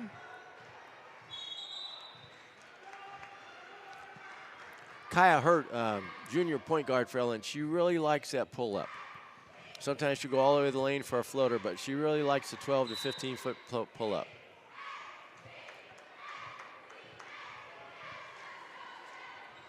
So B&L will inbound. And Spreen over the timeline now.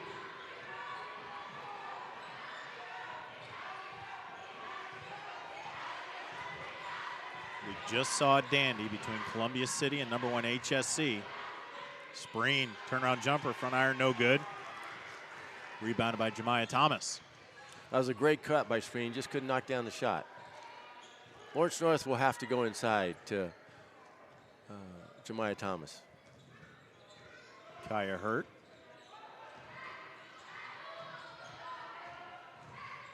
Winston, turnaround jumper, back iron, no good. Ball loose, collected by Bailey. Up ahead, Spreen, all alone, put it in. So Chloe Spreen ahead of the bunch. She'll be ahead of the bunch all day. Lady Stars up by 1.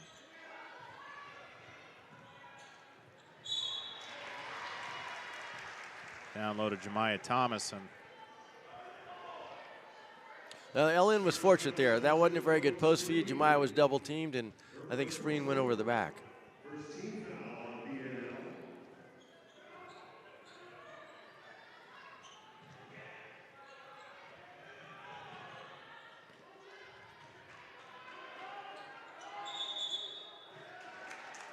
so 3 seconds on Jemiah Thomas. That's 2 3-second calls, one on each team, both fighting for position in the post. So the game started out a little physical, but these three veteran officials will take care of that. A little pressure from the Wildcats, but over the timeline, and a steal now from the Wildcats. Coast to coast, able to finish, and a 3-point play counted. Kamara Mills got the steal, took it the distance. Kamara is very strong. She's a really good athlete. She's a Queens of North Carolina commit, averages about 12 points a game, but she is a really strong competitor. Foul was on Madison Bailey, her first. And Mills completes the 3-point play. So Mills got the steal, took it the distance, capped it off with the 3-point play. One thing good about Mills is she treasures big moments. She had a big tournament run for him last year.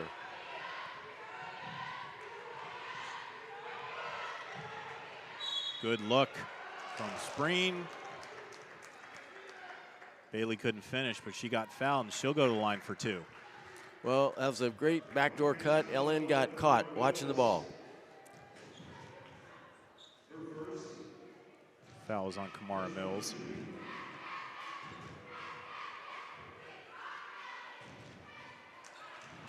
And Trinity Bailey couldn't sink the first.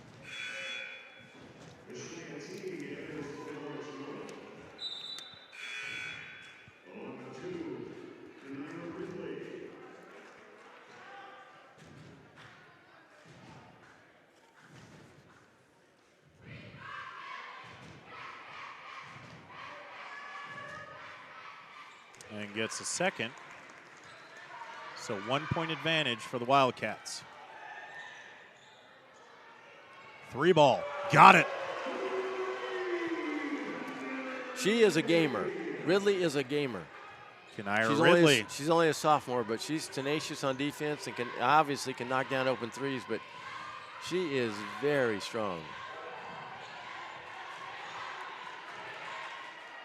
Teammates call her 9-9.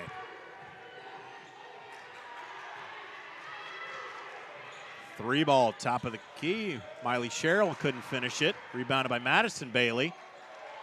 Sherrill again. Front iron that one. Rebound Thomas.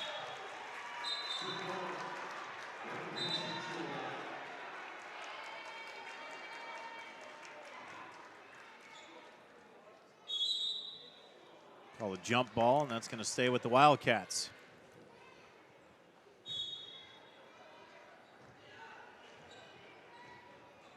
So far, LN has scored from the outside. If the time comes, be ready. I've not looked inside much. 3 ball. Front iron that time. And a long rebound, but it goes out of bounds. So 9-9 Ridley tried to go 2 for 2, but came up short on that one. That was a foot, that was about 18 inches out of her range.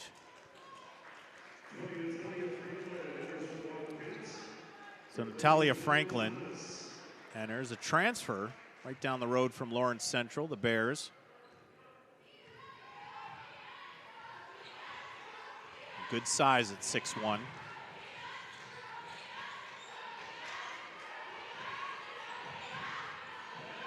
Three ball, Spreen, got it. So Chloe Spreen's got 5. Yeah, they lost her on the double screen coming off the baseline. Kaya Hurt. And she drew the foul.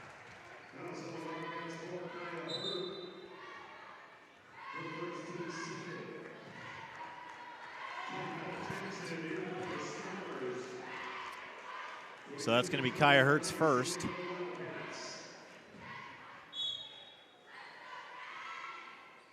Wildcats with a 1 point advantage. It's under 3:30 left here in the first quarter. Pretty even so far. He knows Coach Thomas has gone to his bench pretty early. I think his length on the bench and depth is going to be a little bit more than BNL, but BNL starters play big time minutes. Good look underneath, but blocked by Natalia Franklin. Back in the hands, Madison Bailey all the way to the cup, couldn't finish it. Kai Hurt comes away with it. Pushing the floor. There's a Shia Teague. Transfer from Pike. May be familiar with her dad, David Teague. Played at Purdue. Bedford North Orange will live with that shot from Kai Hurt. And little miscommunication there. But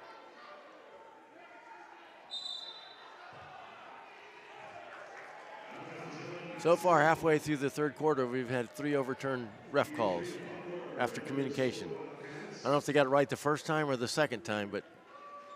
Well, as you mentioned in Game 5, that's why we're up here. Yeah. We've got the Eagles' point of view. Yeah.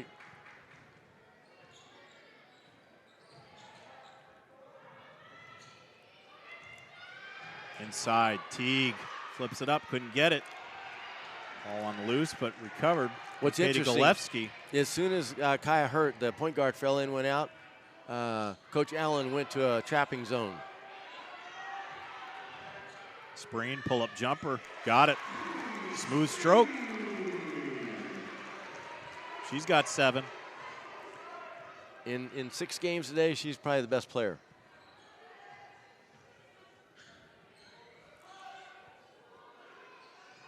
Long 3, clean.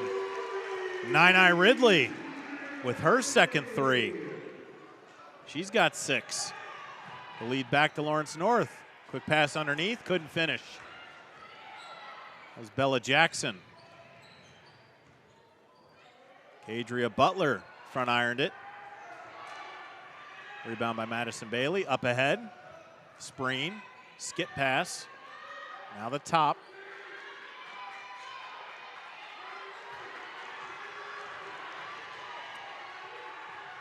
And now Madison Bailey. Into the lane.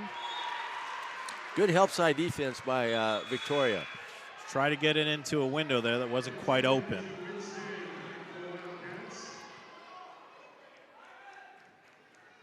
Let's see what they run for Spreen here. Trinity Bailey will inbound. Just over a minute left here in the first quarter.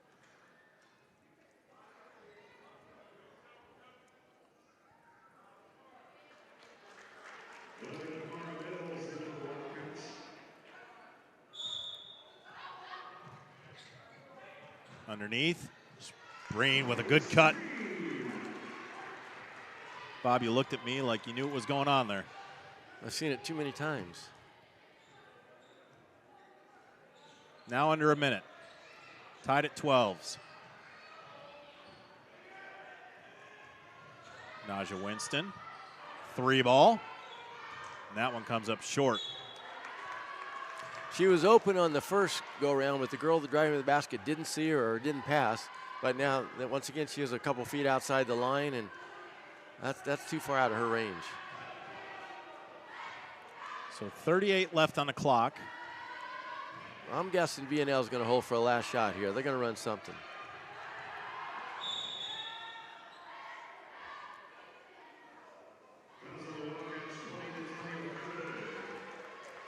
So Natalia Franklin with a hold. It's her first. Just over 30 ticks into the backcourt.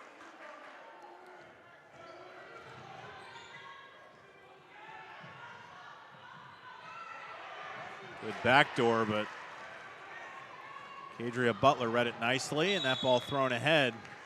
Just too heavy for Kamara Mills to track down, so that'll give the Lady Stars another opportunity with 16.1 left on the clock.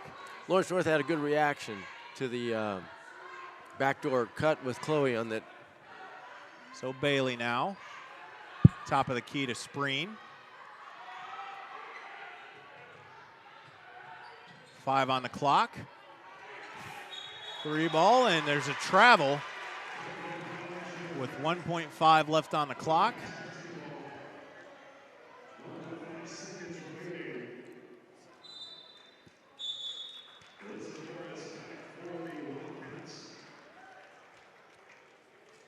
So Alyssa Morris checks in.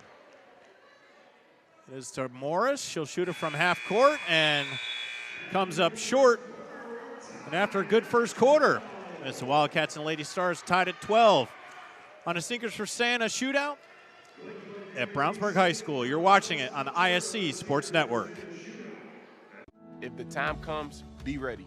Learn CPR and join the nation of lifesavers. Nearly 3 out of 4 cardiac arrests that don't happen in hospitals happen in homes. CPR saved my life. I've teamed up with the American Heart Association as the national ambassador to help create a nation of lifesavers, turning bystanders into lifesavers through CPR education and access to AEDs. Join me to ensure everyone has the chance to live longer, healthier lives. Visit heart.org/nation. Have you been injured at work? Visit your work injury lawyers at indianaworkers.com. We help injured workers. For a free consultation, go to indianaworkers.com, a division of Galitko and Daly. We go to work when you can't.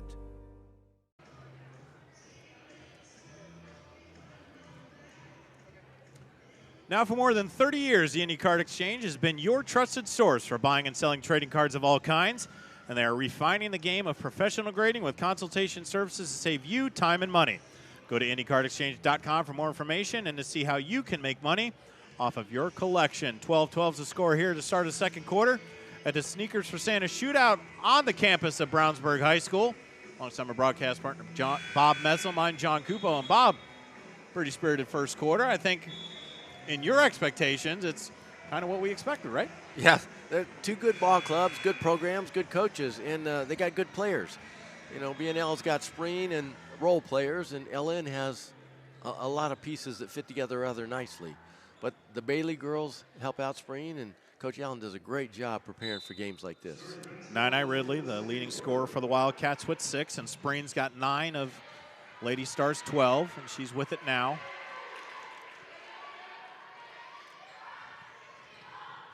Now Bailey. When they're trying to use the LN pressure against them by going back door. There's Cheryl.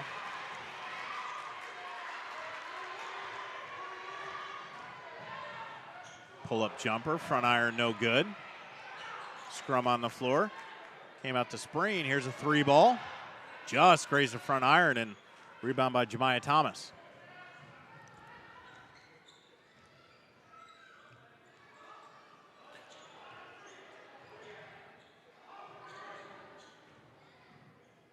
Into the key. Floating runner. Couldn't get the roll underneath the backboard, and that's going to go in favor of the Lady Stars. So Coach Thomas rotated 2 or 3 players on Spring, and she scored on all of them. And the BNL will continue to look for her backdoor, spot up threes, pull-ups. We'll see what LN does to adjust. And Bob, in the previous game is that we saw Maya Makaleski, who ended up with about 29 points, but they were content with just letting her score. We'll see if the strategy stays with Coach Stephen Thomas, if they're content with letting Spring do the majority of the scoring, or is Bedford North Lawrence, are they able to spread it out?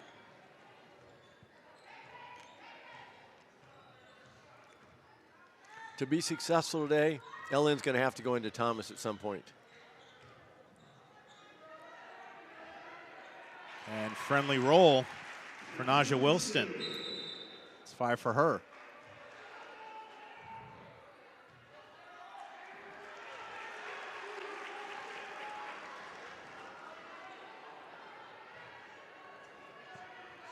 BNL must have stepped on the inline.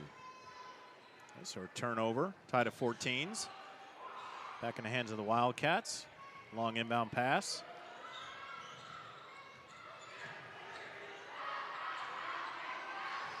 Down low. Gets her own rebound, and Jemiah Thomas gets her first 2. You know, she's right-handed, but she almost finishes better with her left hand. Here's Spring.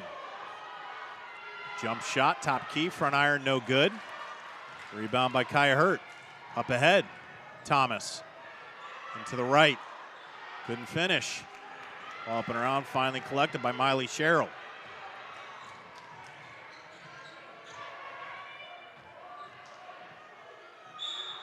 And foul by Jemiah Thomas on the cutting Madison Bailey, so she'll go to the line.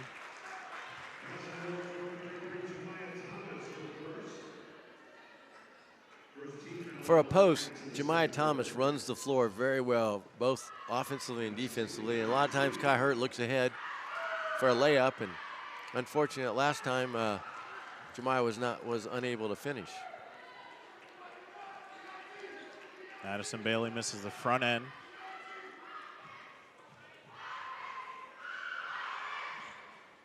Gets a second, so she's got 3.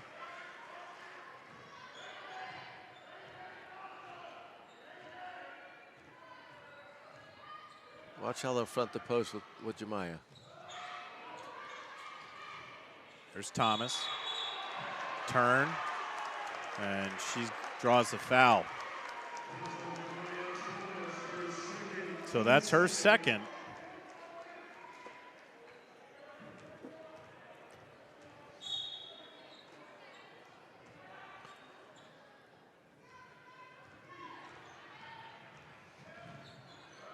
So just a 1-point advantage for the Wildcats here, approaching 5 minutes left in the first half. No team able to get any sort of run or breakaway.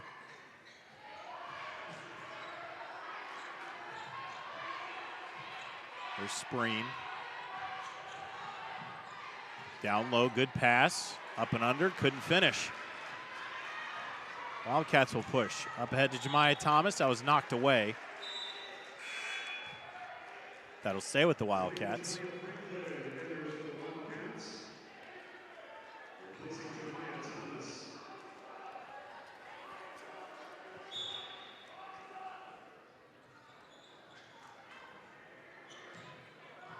3 ball, front iron, long rebound. Mills got it back. Here's Hurt into the lane, left-hander. Couldn't get that to drop. Spring gets a rebound. Nice hesitation. Shot it heavy and Hurt up ahead. Right-hander, good basketball. Natalia Franklin. If you run the court, Kaya Hurt will get you the ball. And as a I can't say big person for the girl, but as the post or forwards or whoever you are running the court, you'll get passes, you'll get layups.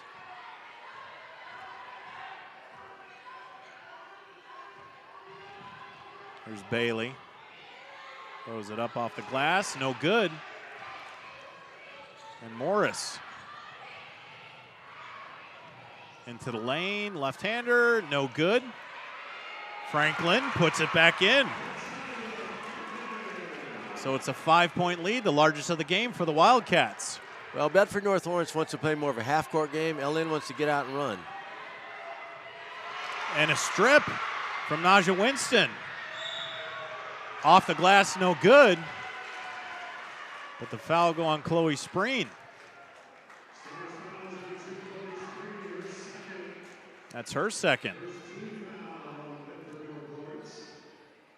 That'll send Naja Winston to the line. She's got 5. I think she's been following Spreen around for a couple minutes. If she makes these free throws, I believe she's coming out because she raised her hand and said, "Coach, I'm tired."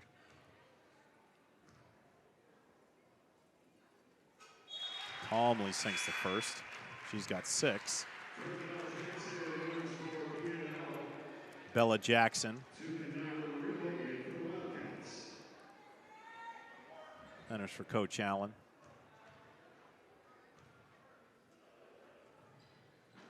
And the second free throw is good. So the lead is 7. We'll take a break. The Wildcats over to Lady Stars, 22-15. The Sneakers for Santa Shootout on the ISC Sports Network. Have you been injured at work? Visit your work injury lawyers at indianaworkers.com. We help injured workers. For a free consultation, go to indianaworkers.com, a division of Galitko and Daly. We go to work when you can't. American Heart. The drive, the take, fouled, and it goes! Lobbing it to the back of the end zone. They're going to say it's a touchdown.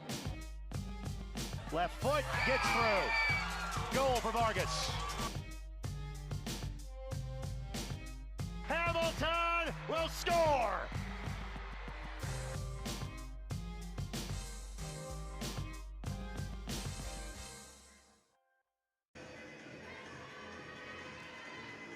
The Metropolitan School District of Lawrence Township is a district of destination where excellence empowers everyone to reach their full potential. Students are diverse in interests, talents, backgrounds, and goals. Their many voices facilitate robust discussions, greater knowledge, and mutual respect. Through innovation and dedication, we educate all students through graduation. Learn more about Lawrence excellence at ltschools.org. Bob, I know something that you're very familiar with, Lawrence Township schools, that you're very proud of, and I've seen a lot of great student athletes come through those halls, and just something both of these schools have excelled at through many, many years of great basketball, but great academics as well. The full court pressure by the Wildcats here. Down the lane, couldn't finish. Bella Jackson had an open lane, but just couldn't finish the left-hander. 3 ball, long. Kai Hurt, backside rebound, got it. Down low, Franklin finishes. So LN, Spreen went to the bench, I believe, and LN went to full court man-to-man pressure with trapping.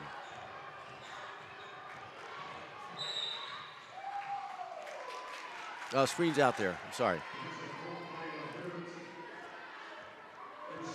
So the foul is on Kaya Hurt, that's her second.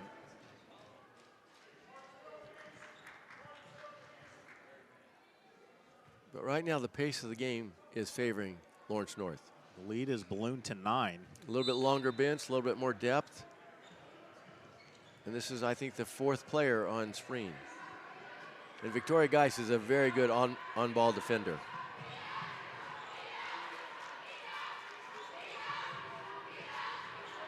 Down low, Spreen, turn around, right hand, got it to fall.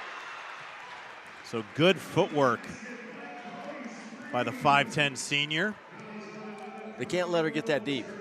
She's too good a finisher around the basket.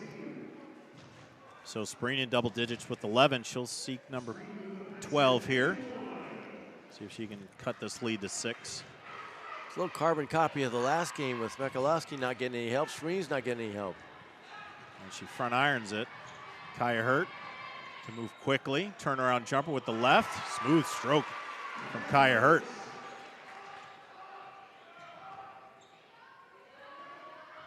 And you're right, Bob. Wildcats waste no time getting down the floor.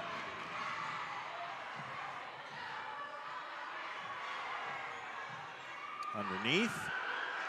Hit the underneath side of the iron and rebounded by Franklin to Hurt. And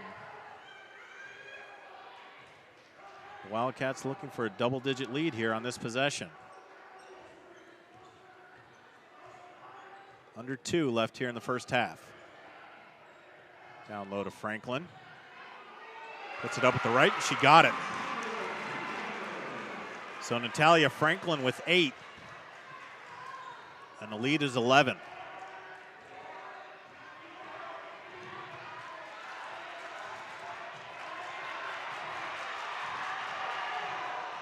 Good spin move. But Bailey couldn't finish. Rebounded by Ridley.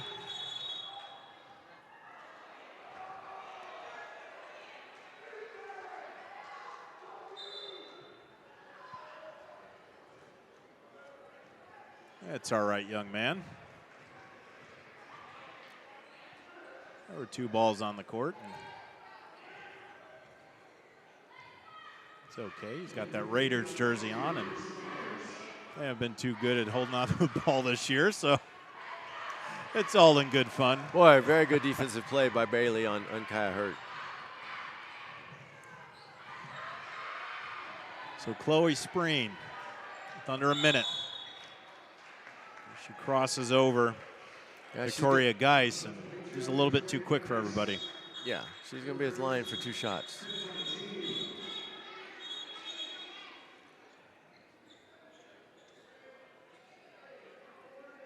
Keandria Butler is told to go back to the scorer's table. She's got to be called in, so Spreen will shoot 2.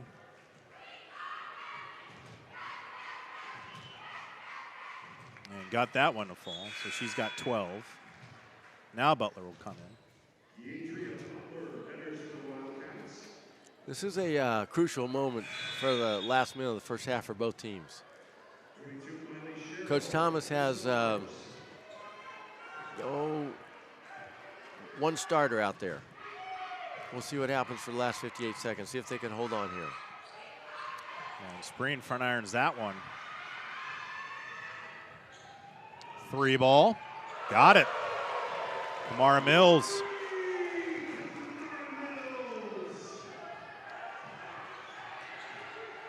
So the lead 13. Kamara takes big and makes big shots. Approaching 30 seconds. Spreen. Turnaround jumper. Couldn't get it. Franklin with the rebound. Will the Wildcats hold for a final shot? Looks like they will. Butler.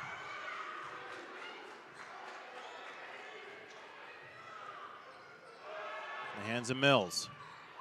To Franklin. 3 ball. That wasn't side of the glass, but the Wildcats will head to the locker room with a 13-point lead over the reigning state champs. It's 31-18, Lawrence North over Bedford North Lawrence on the Sneakers for Santa Shootout, right here on the ISC Sports Network.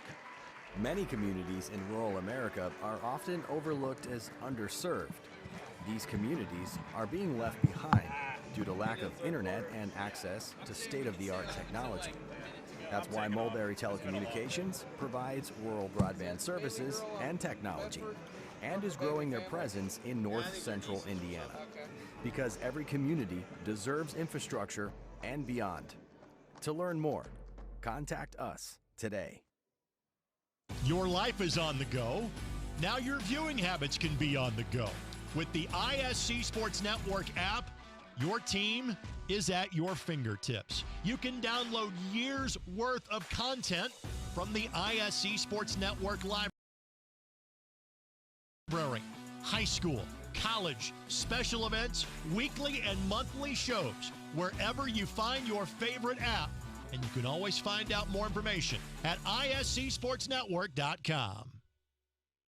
Some people see a huddle in the locker room. We see a second classroom. Some see a student athlete on the court. We see a future leader in the community. You see, high school sports in Indiana are special.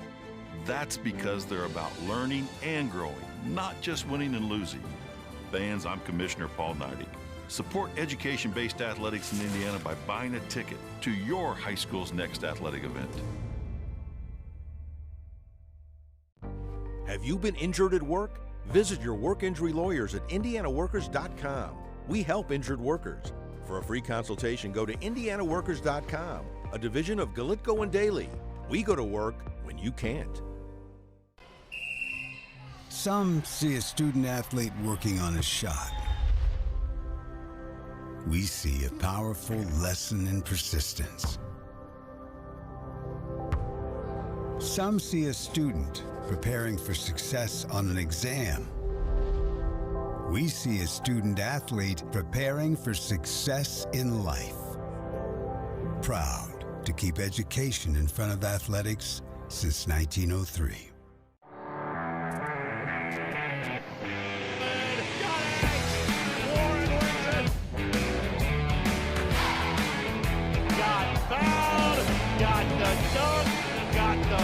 And gets the highlights. Now he takes the look away and he puts it away.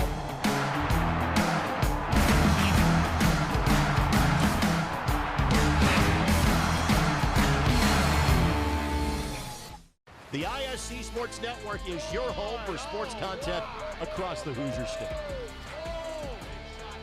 Find us live on TV and streaming or archived on our website and our app. The ISC is your one-stop shop for the content you want to see, including high school sports, college sports, and other great events throughout the year. Subscribe to our streaming service and get access to it all. ISC, local lives here. Throw it up for Tillman. Oh, My goodness. 122.60 for Penn. What a swim. Six of them. For the ultimate Wi-Fi experience, you need a managed Wi-Fi service with advanced Blast Wi-Fi. Blast Wi-Fi systems provide ultimate coverage, ultimate performance, and ultimate power all the time. Available from Mulberry Telecommunications, Blast Wi-Fi systems feature the latest Wi-Fi 6 technology and are equipped with unrivaled bandwidth and 4 times more simultaneous connections, so you can connect tons of devices throughout your home with no lag and no downtime. Plus, with 24/7 support and remote troubleshooting, you can rest assured that Mulberry Telecommunications is always here to help you should any issues arise. It's the ultimate Wi-Fi experience, and it's a blast. Blast Wi-Fi is now included with Mulberry Telecommunications fiber internet packages. Contact Mulberry Telecommunications at 296-2885 today to get started. Ball here. Harris scores. With 19 seconds remaining. Fake players, big boy. I'm telling you right now, that's awesome. I love it. That's the finish. You get a layup to take it. And an and one.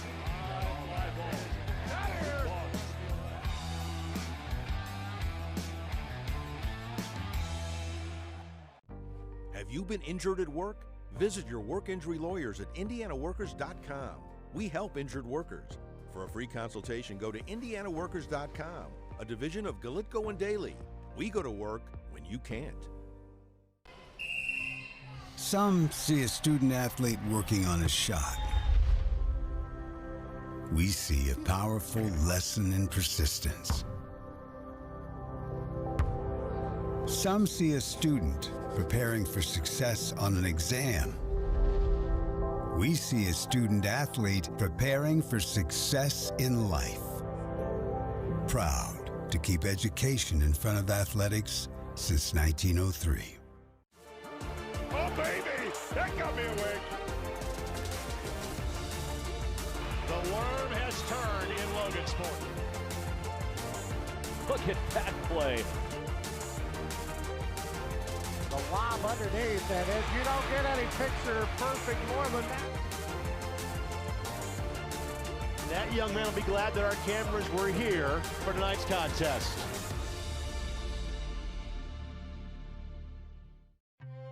Brewer jams it home. That ball wiggles in and into the back of the net. A little fireworks in the first half. Throw it up for Tillman. Whoa, my goodness. 122.60 for Penn. What a swim! Six of them. Hey there, I'm Jake Query. And I'm Derek Schultz. Derek, do you know what we do not have in common with Ted Lasso? What's that, Jake? We made it beyond 3 seasons. Oh, we're going to make it like 30, 40, 50 seasons. As long as your heart holds out, that is. Query and Schultz every Tuesday night. You can watch it right here on the ISC Sports Network, on our YouTube channel, Facebook, Twitter, Twitch, X, podcast, whatever it is. Just call it whatever you want. Twitter doesn't exist. Just make sure Tuesday nights, Query and Schultz, 7:30, all season long, right here on the ISC Sports Network. We outlasted Twitter. We did. 3, 2, 1. Has the first dunk in the building from Joya. Waits, Waddell finishes and lays it in. There is right now the play of the game. Better finish. Good. We might see that on plays of the week. Great feed. The finish. Spin, win, 3. Bury it in the lane. No, gun, yes. Whoa, what a play. Flying in.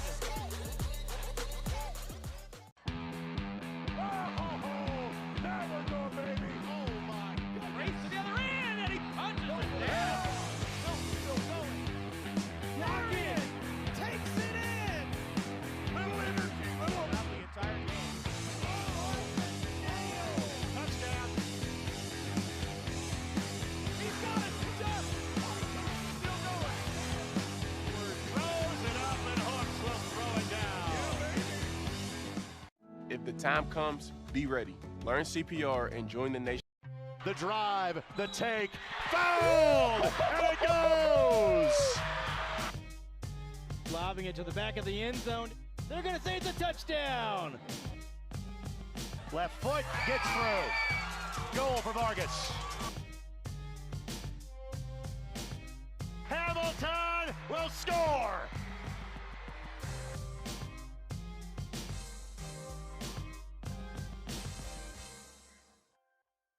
Many communities in rural America are often overlooked as underserved. These communities are being left behind due to lack of internet and access to state-of-the-art technology. That's why Mulberry Telecommunications provides rural broadband services and technology and is growing their presence in north-central Indiana. Because every community deserves infrastructure and beyond. To learn more, contact us today. Your life is on the go. Now your viewing habits can be on the go. With the ISC Sports Network app, your team is at your fingertips. You can download years' worth of content from the ISC Sports Network library. High school, college, special events, weekly and monthly shows, wherever you find your favorite app. And you can always find out more information at iscsportsnetwork.com. Some people see a huddle in the locker room. We see a second classroom. Some see a student athlete on the court. We see a future leader in the community. You see, high school sports in Indiana are special. That's because they're about learning and growing, not just winning and losing. Fans, I'm Commissioner Paul Neidig. Support education-based athletics in Indiana by buying a ticket to your high school's next athletic event. 16 minutes in the book, 16 more to go in the sixth and final game of the Sneakers for Santa Shootout on the campus of Brownsburg High School. on the ISC Sports Network alongside my broadcast partner, Bob Messam. I'm John Cupo. And, Bob, we have seen ourselves four of the finest teams in Indiana in these final two games. And right now, it's the Lawrence North Wildcats leading the reigning state champion, Bedford North Lawrence Lady Stars, 31-18 as we start play here in the second half. Yes, first half, I think the Lawrence North depth really wore on Bedford North Lawrence. I think Coach Thomas rotated maybe 8-10 players in there and got contributions from a lot on offensive end, but more specifically on defensive end. I think they rotated probably 3 or 4 different girls on Chloe Spring. She was the bulk of the offense and defense for B&L in the first half, and she's going to have to get some help. Of the 18 Lady Stars points, Spring has 12 of those. And balanced scoring for the Wildcats, led by Natalia Franklin, the 6'1 senior. She's got 8.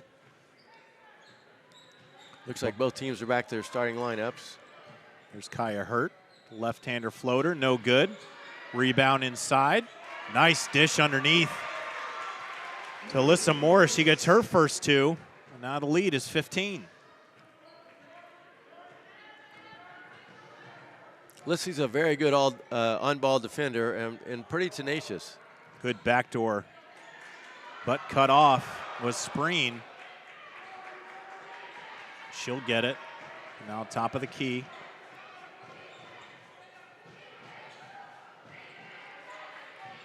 Working the ball around. Patience from the Lady Stars.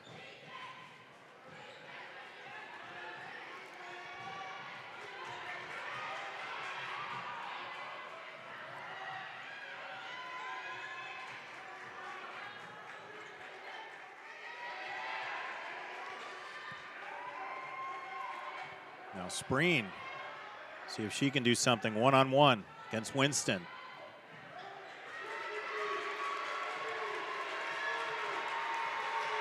It's a fairly lengthy possession for B&L, but nobody's looking to score except Spreen. And stripped by Winston.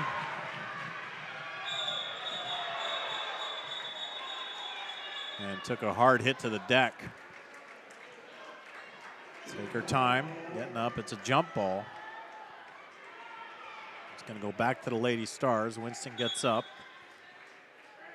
Okay there, but Bob, lots of dribbling from the North Star, from Lady Stars. Not much cutting.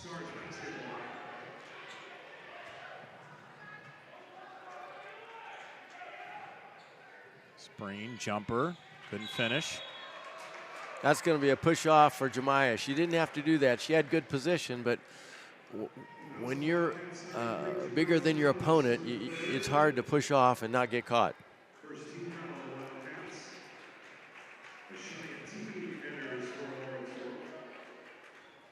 Watch this out of bounds play for Spreen. She's going to drive. Shia Teague now has the assignment on Spreen.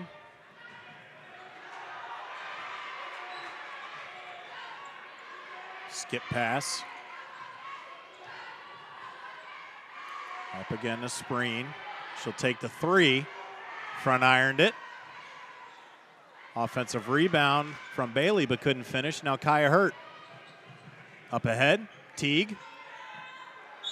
Couldn't finish, and over the back after the rebound by Miley Sherrill.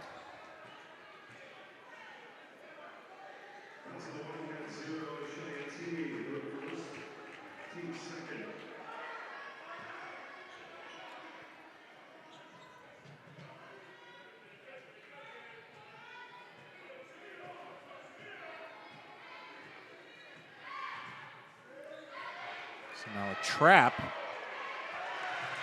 And Thomas came up to get it, but just couldn't handle it. I'll go back out of bounds.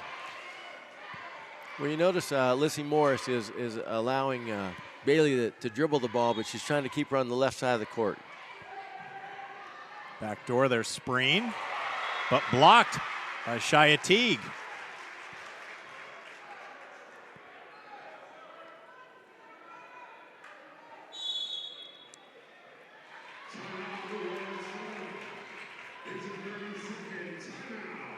So a 30-second timeout. We'll keep it here. Lead is 15. Up next for the Lady Stars is they'll actually host the Warriors of North Knox on Monday. And then Lawrence North will host the Greyhounds of Carmel on Tuesday, the 28th. Another big rivalry game for LN. I think anytime you put Carmel into the mix, it seems to be a rivalry game for everybody. The Greyhounds. You know, Bob, we talked about just metropolitan area in Indianapolis and, you know, the game that we just had before this.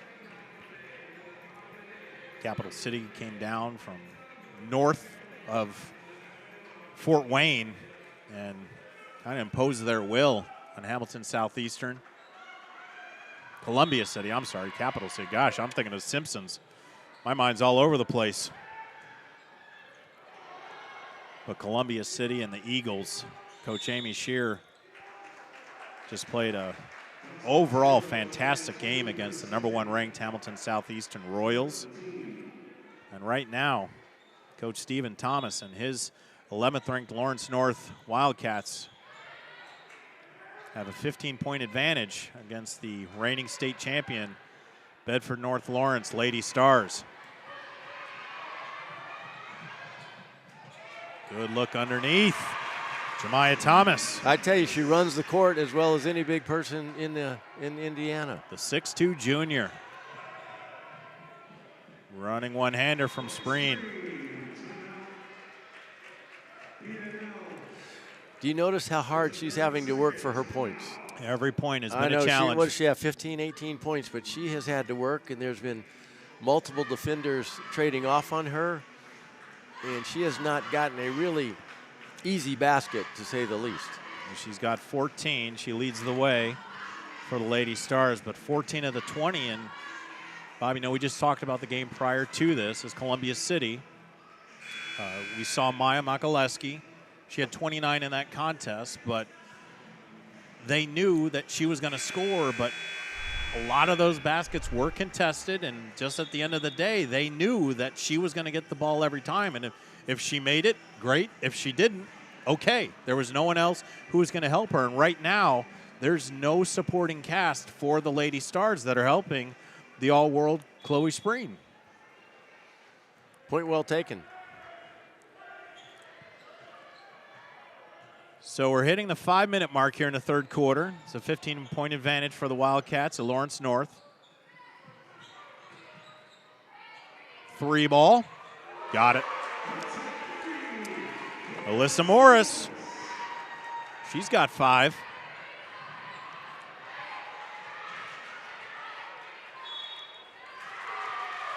And lost out of bounds. So with this right here, this will become a 20-point advantage on a possession. Well, look at the energy that Lawrence North is playing with right now, and the difference with B&L's body language.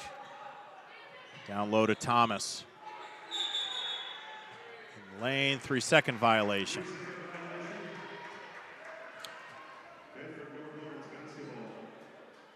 So turnover, it's going to go back to the Lady Stars. But pressure, long outlet pass. And it's going to go the other way. So Bedford North Lawrence is kind of out of sync right now.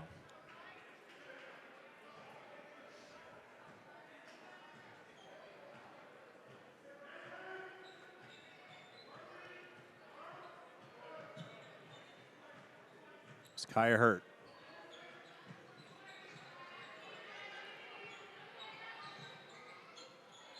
Three ball. Couldn't get the friendly roll. Rebounded by Miley Sherrill. And Madison Bailey. Over to Sister Trinity. Back to Madison. Spreen down in the post. Working against Teague. And the height. And it's going to be a 3-second violation against Spreen. So the double team. Yeah, she was too far into the basket to do anything, and LN did a good job of not fouling her, but crowding her in her space.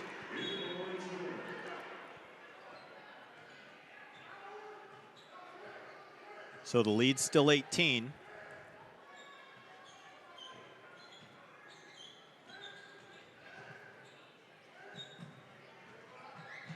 Into the lane. Winston had an open look. Just couldn't finish the layup. 3 ball. Front iron. But Sherrill was right there. LN didn't get back on defense, and back iron no good.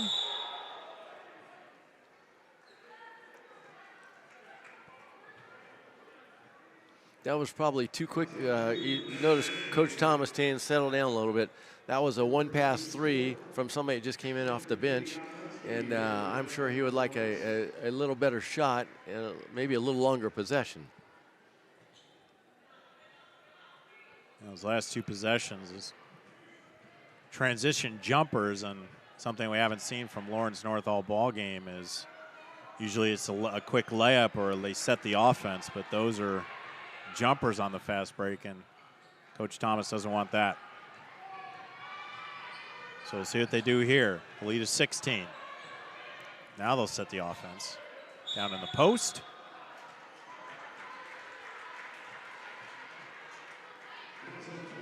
So the foul was on the post player. The foul should have been on the guard for throwing it in there like that. It's not the way they call fouls. And but you can see how animate Coach Thomas is there to everybody settle down. You know, time scoring situation. And that's going to be a double dribble. Ridley is a very good all-ball defender, and Bailey saw her right there. It kind of got a little flustered. We'll see what LN has for an out-of-bounds play underneath. So both teams having a little trouble getting things started offensively here in the past couple minutes.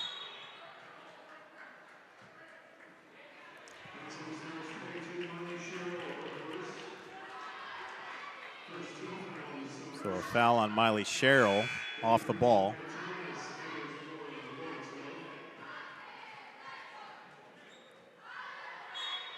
Jemiah Thomas re-enters.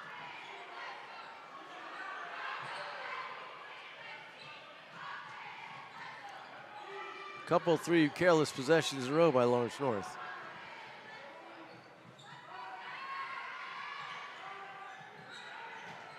Winston into the lane, right hand, couldn't finish, gets a rebound, tries to go back up with it, and I believe that might be on Spreen.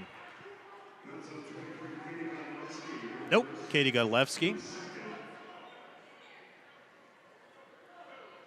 But that will send Naja Winston to the line. Naja's had a good game, a good all-around game. Looking for points 8 and 9, just a sophomore. Sinks the first. She's done a nice, I know Spreen's got, what, 15, 18 points, but she's done a nice job in her time in guarding Chloe. Winston, the transfer from Decatur Central.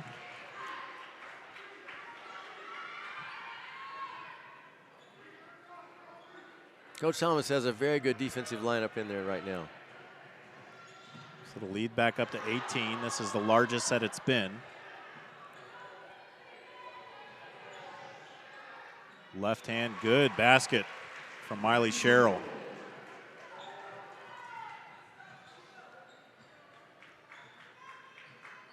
Two minutes left in the third.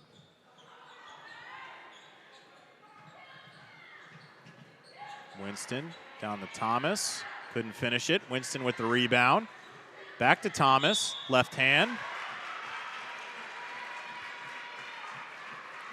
Winston has been very active on the offensive glass, and one of the things that Coach Allen talked about was, you know, can we keep them from getting easy baskets off turnovers or offensive rebounds? And Lawrence North has a handful of offensive rebounds that they're converting. Jemiah Thomas gets her 5th point. The foul is on Miley Sherrill. That was her 3rd. One thing people fail to realize is how soft of hands Jemiah has, as well as her footwork around the basket. She is very, very good footwork.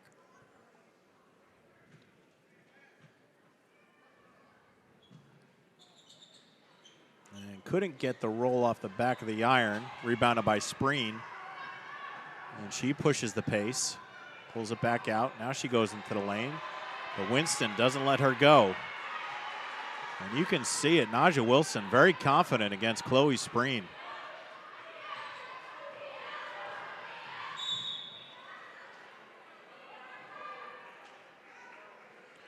Well, there were 3 sets of eyes on her at the top of the key, weren't there?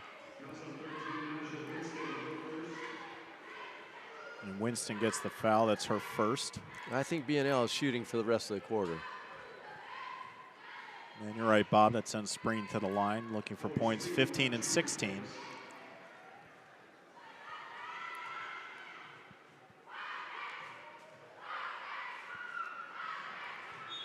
barely grazes the front iron there.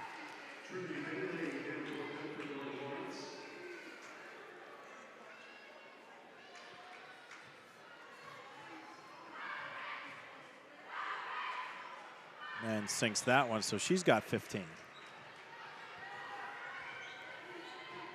Leading all scorers.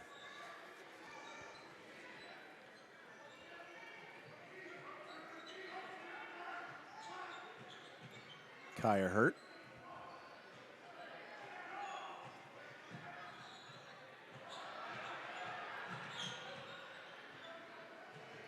Looks like Coach Thomas is going to try to wait for the last shot here.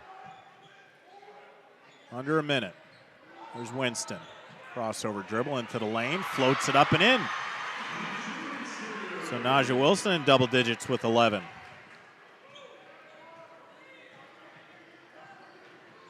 Lead back up to 18. Into the lane. Bailey couldn't finish. Rebounded by Thomas.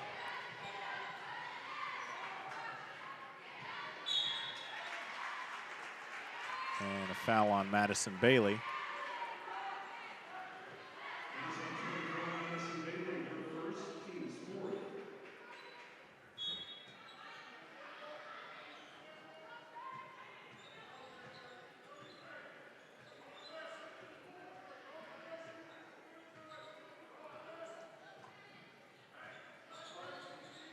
Double team.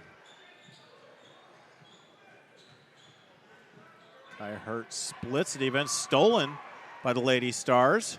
Some numbers. And good basketball, good finish by Bella Jackson.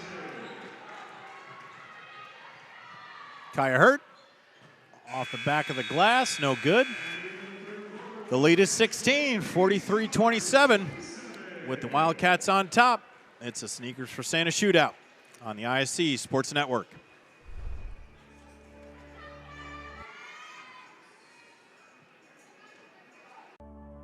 Touchdown, West Lafayette, Hemingway. Look out, look out. It lowers the shoulder. Great answer by Lafayette. Takes home the victory. Taking down the record. Throws it deep. He's got a man and it's taking it. He's trying to find a lane. Walker has hit his second home run of the tournament. And it's going to be a touchdown. Throw it up for Tillman. Whoa. My goodness. 122-6-0 for Penn. What a swim. Six of them.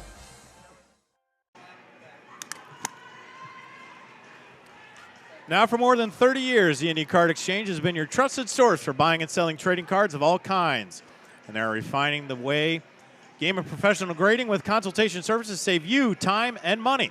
Go to IndyCardExchange.com for more information to see how you can make money off of your collection. We're down to the final 8 minutes of what has been a glorious day of basketball here for the Sneakers for Santa shootout on the campus of Brownsburg High School. 43-27. The Wildcats of Lawrence North ahead of the reigning state champion Bedford North Lawrence Lady Stars. And Bob, a 16-point lead heading into the fourth quarter.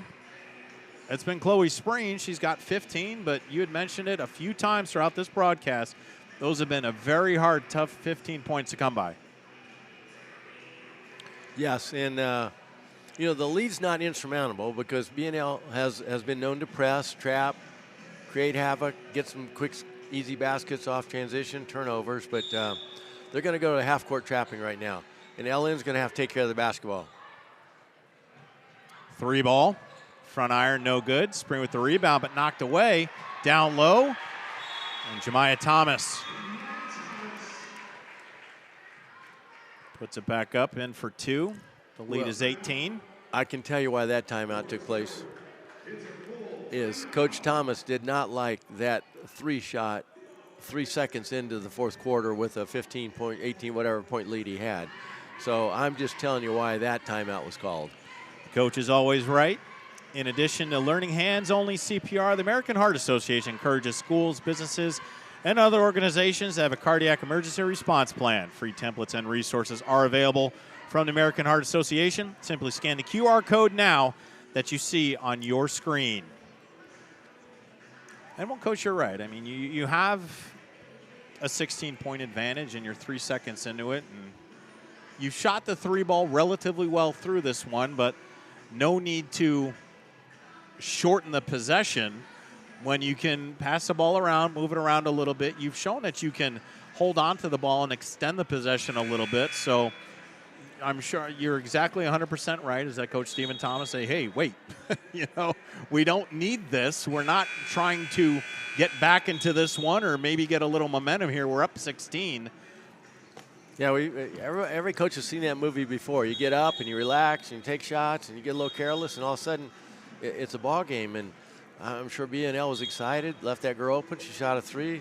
Fortunately for LN, they got a steal and a layup. So, it evens out. But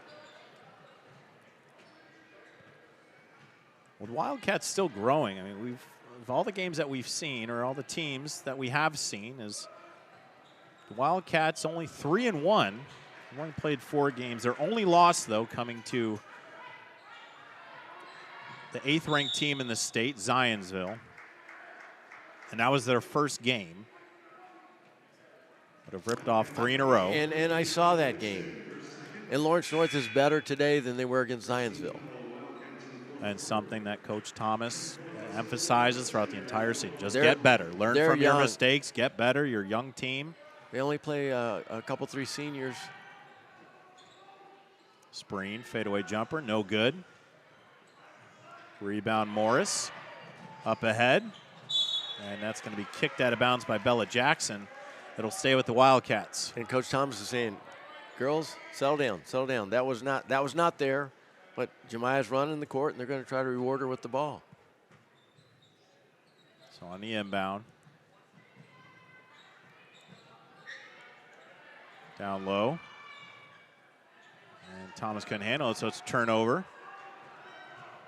the Bailey sisters work him in tandem. It's Trinity on the full drive. Couldn't finish that. Winston with the rebound. Oh, hit Spring right in the face, but she caught it. Little fadeaway jumper, no good. And Winston gets the rebound.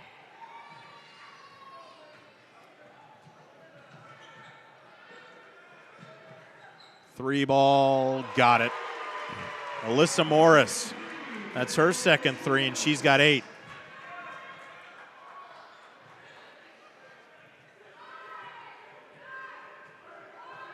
And the lead, it's largest it's been at 21.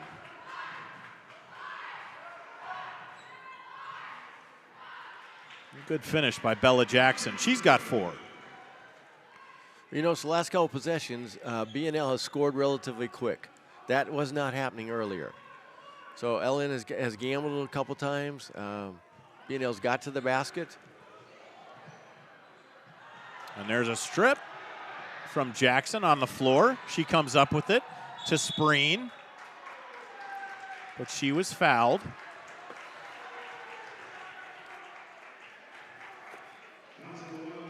So that's a couple turnovers in the last 2 or 3 possessions by Kaya Hurt. And as a point guard, you got to take care of the basketball, especially in this situation. For Spreen, but Winston stood her ground. Every time out of bounds underneath, they have action away from the play, and Spreen comes to the weak side and has got open shots every time. Spreen into the lane, couldn't finish that. She's exhausted. I was just about to say, Bob, as great as a player she is, she's been on the floor for every minute of this one, and she just looks worn out. And just too much underneath Jemiah Thomas. Lead back to 21.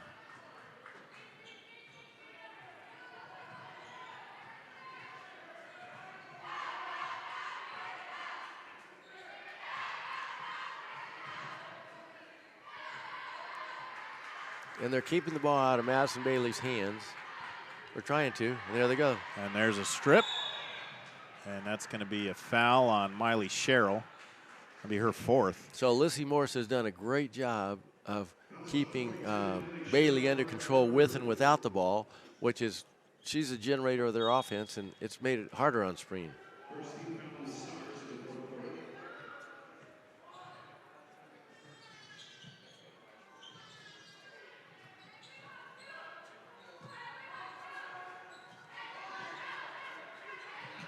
Down low.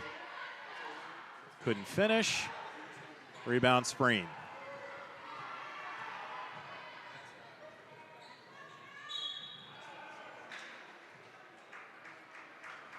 And that's going to be a foul on Winston. That's her third.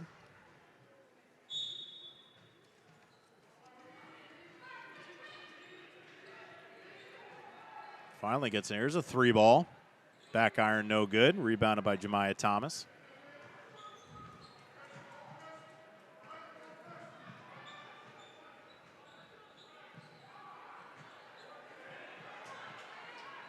Down low, Winston, easy bucket. Winston's got 13, matches her number. Lead 23. Madison Bailey couldn't finish it. Thomas with the rebound. Up ahead, Winston, one-on-one. Turn around, into the lane, got it. 15 for the sophomore.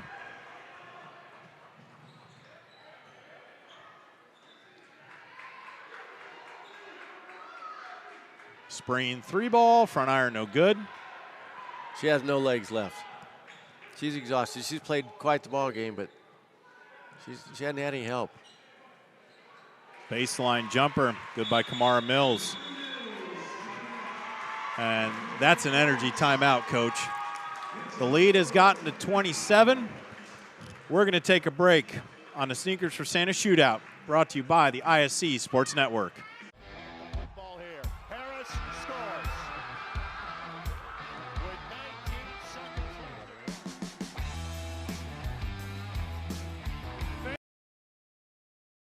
Players, big boy, I'm telling you right now, that's awesome. I love it.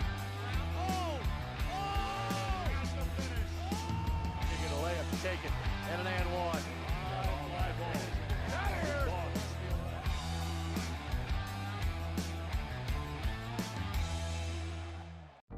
Have you been injured at work? Visit your work injury lawyers at indianaworkers.com. We help injured workers. For a free consultation, go to indianaworkers.com, a division of Galitko and Daly. We go to work when you can't. Some see a student athlete working on a shot. We see a powerful lesson in persistence. Some see a student preparing for success on an exam. We see a student athlete preparing for success in life. Proud to keep education in front of athletics. The Metropolitan School District of Lawrence Township is a district, a destination where excellence empowers everyone to reach their full potential. Students are diverse in interests, talents, backgrounds, and goals. Their many voices facilitate robust discussions, greater knowledge, and mutual respect. Through innovation and dedication, we educate all students through graduation. Learn more about Lawrence Excellence at ltschools.org. The Sneakers for Santa Shootout on the campus of Brownsburg High School. Just a beautiful gym, beautiful environment, classic Indiana high school basketball. We've had 6 outstanding games through this day, this last Saturday in November. This holiday weekend. Bob, I hope you and your family had an excellent holiday. Yes, it was very nice. We had a lot of folks over, good family, good friends, and good food. Our crew, I hope that you all had a wonderful holiday and enjoyed it with your families, and everybody at home, hope you enjoyed it too. Celebrate you and yours, and coming up on the big one. I know Santa was here earlier dropping off or picking up a bunch of sneakers that everybody so cordially donated, saw the bins downstairs, and just so grateful to have everybody contribute to that great cause, why we're here today. You know, no matter what these outcomes were for these games during this entire day of basketball, is that's the reason why we're here, is the Sneakers for Santa. And these shoes to the underprivileged children and everybody else that just doesn't get a fair shot, but you know, all the good people that are out there that help out, and just appreciate each and every one of you for doing what you do, and we're glad you're out there, and the bins downstairs show that, so thank you very much. Who would have thought at the beginning of this game, Lawrence North would have doubled up Bedford with 2.5 minutes to go in the fourth quarter? Very, very interesting conclusion. The lead is 29. And the bench is starting to clear. See Kalia Bentley in there for the Wildcats, and Amani Washington also in there. Coach Stephen Thomas.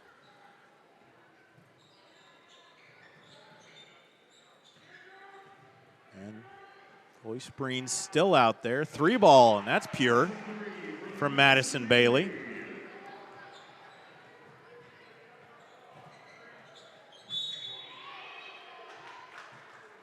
That foul was on the floor for Andrea Butler. She's a backup point guard, but she has a lot of potential. One of those super sophomores that Coach Thomas talked about in our team meeting.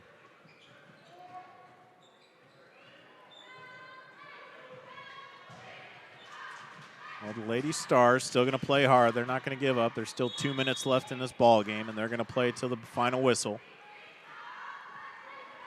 I think we had a 3-second violation on one of the Wildcats.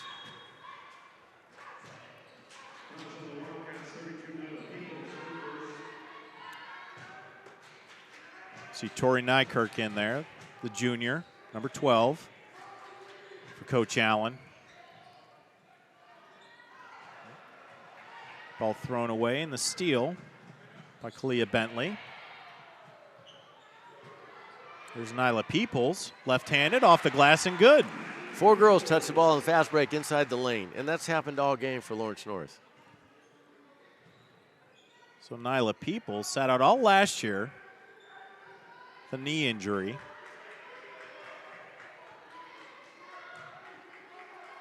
It was good to see her back and getting some action here. And she gets a block there. Minute 13.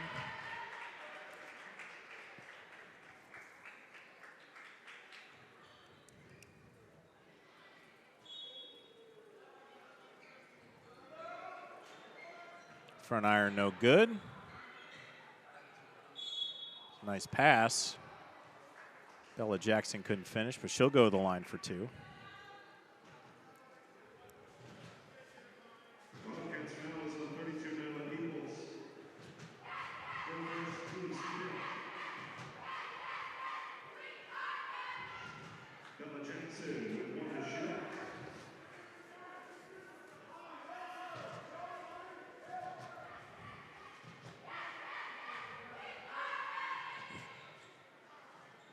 At that one, Spring with the rebound.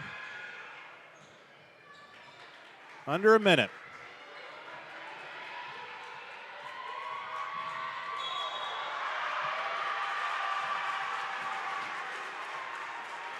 I'm surprised Coach Allen still has her in. That was a little frustration, offensive foul, but we'll see what happens last 55 seconds here. And he's going to keep her out there. It's her 3rd foul. And kickball 45 seconds left on the clock.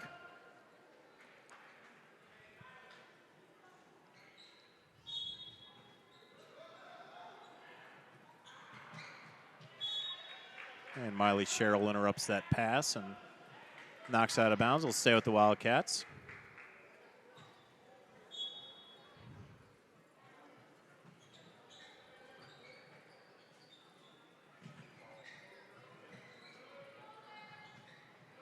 And we'll see what Coach Thomas decides to do here. That ball's stolen. Bailey on a breakaway, puts it in for 2.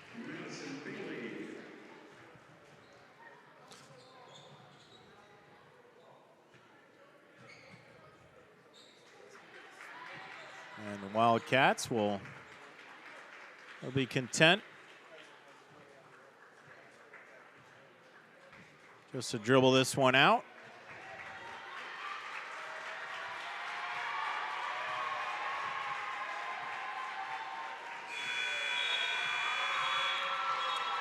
And that'll do it. The Lawrence North Wildcats 62 and the Bedford North Lawrence Lady Stars 36. Lawrence North moves to 4-1 on the season, and Bedford North Lawrence drops to 6-1. From our broadcast partner, Bob Meselman, our entire ISC Sports Network crew, I'm John Cupo, and we thank you so much for joining us on a day full of incredible basketball, but most importantly, for an incredible cause. Our final from Game 6 of the Sneakers for Santa Shootout, the Wildcats 62 and the Lady Stars 36. Have a great Sunday, everyone.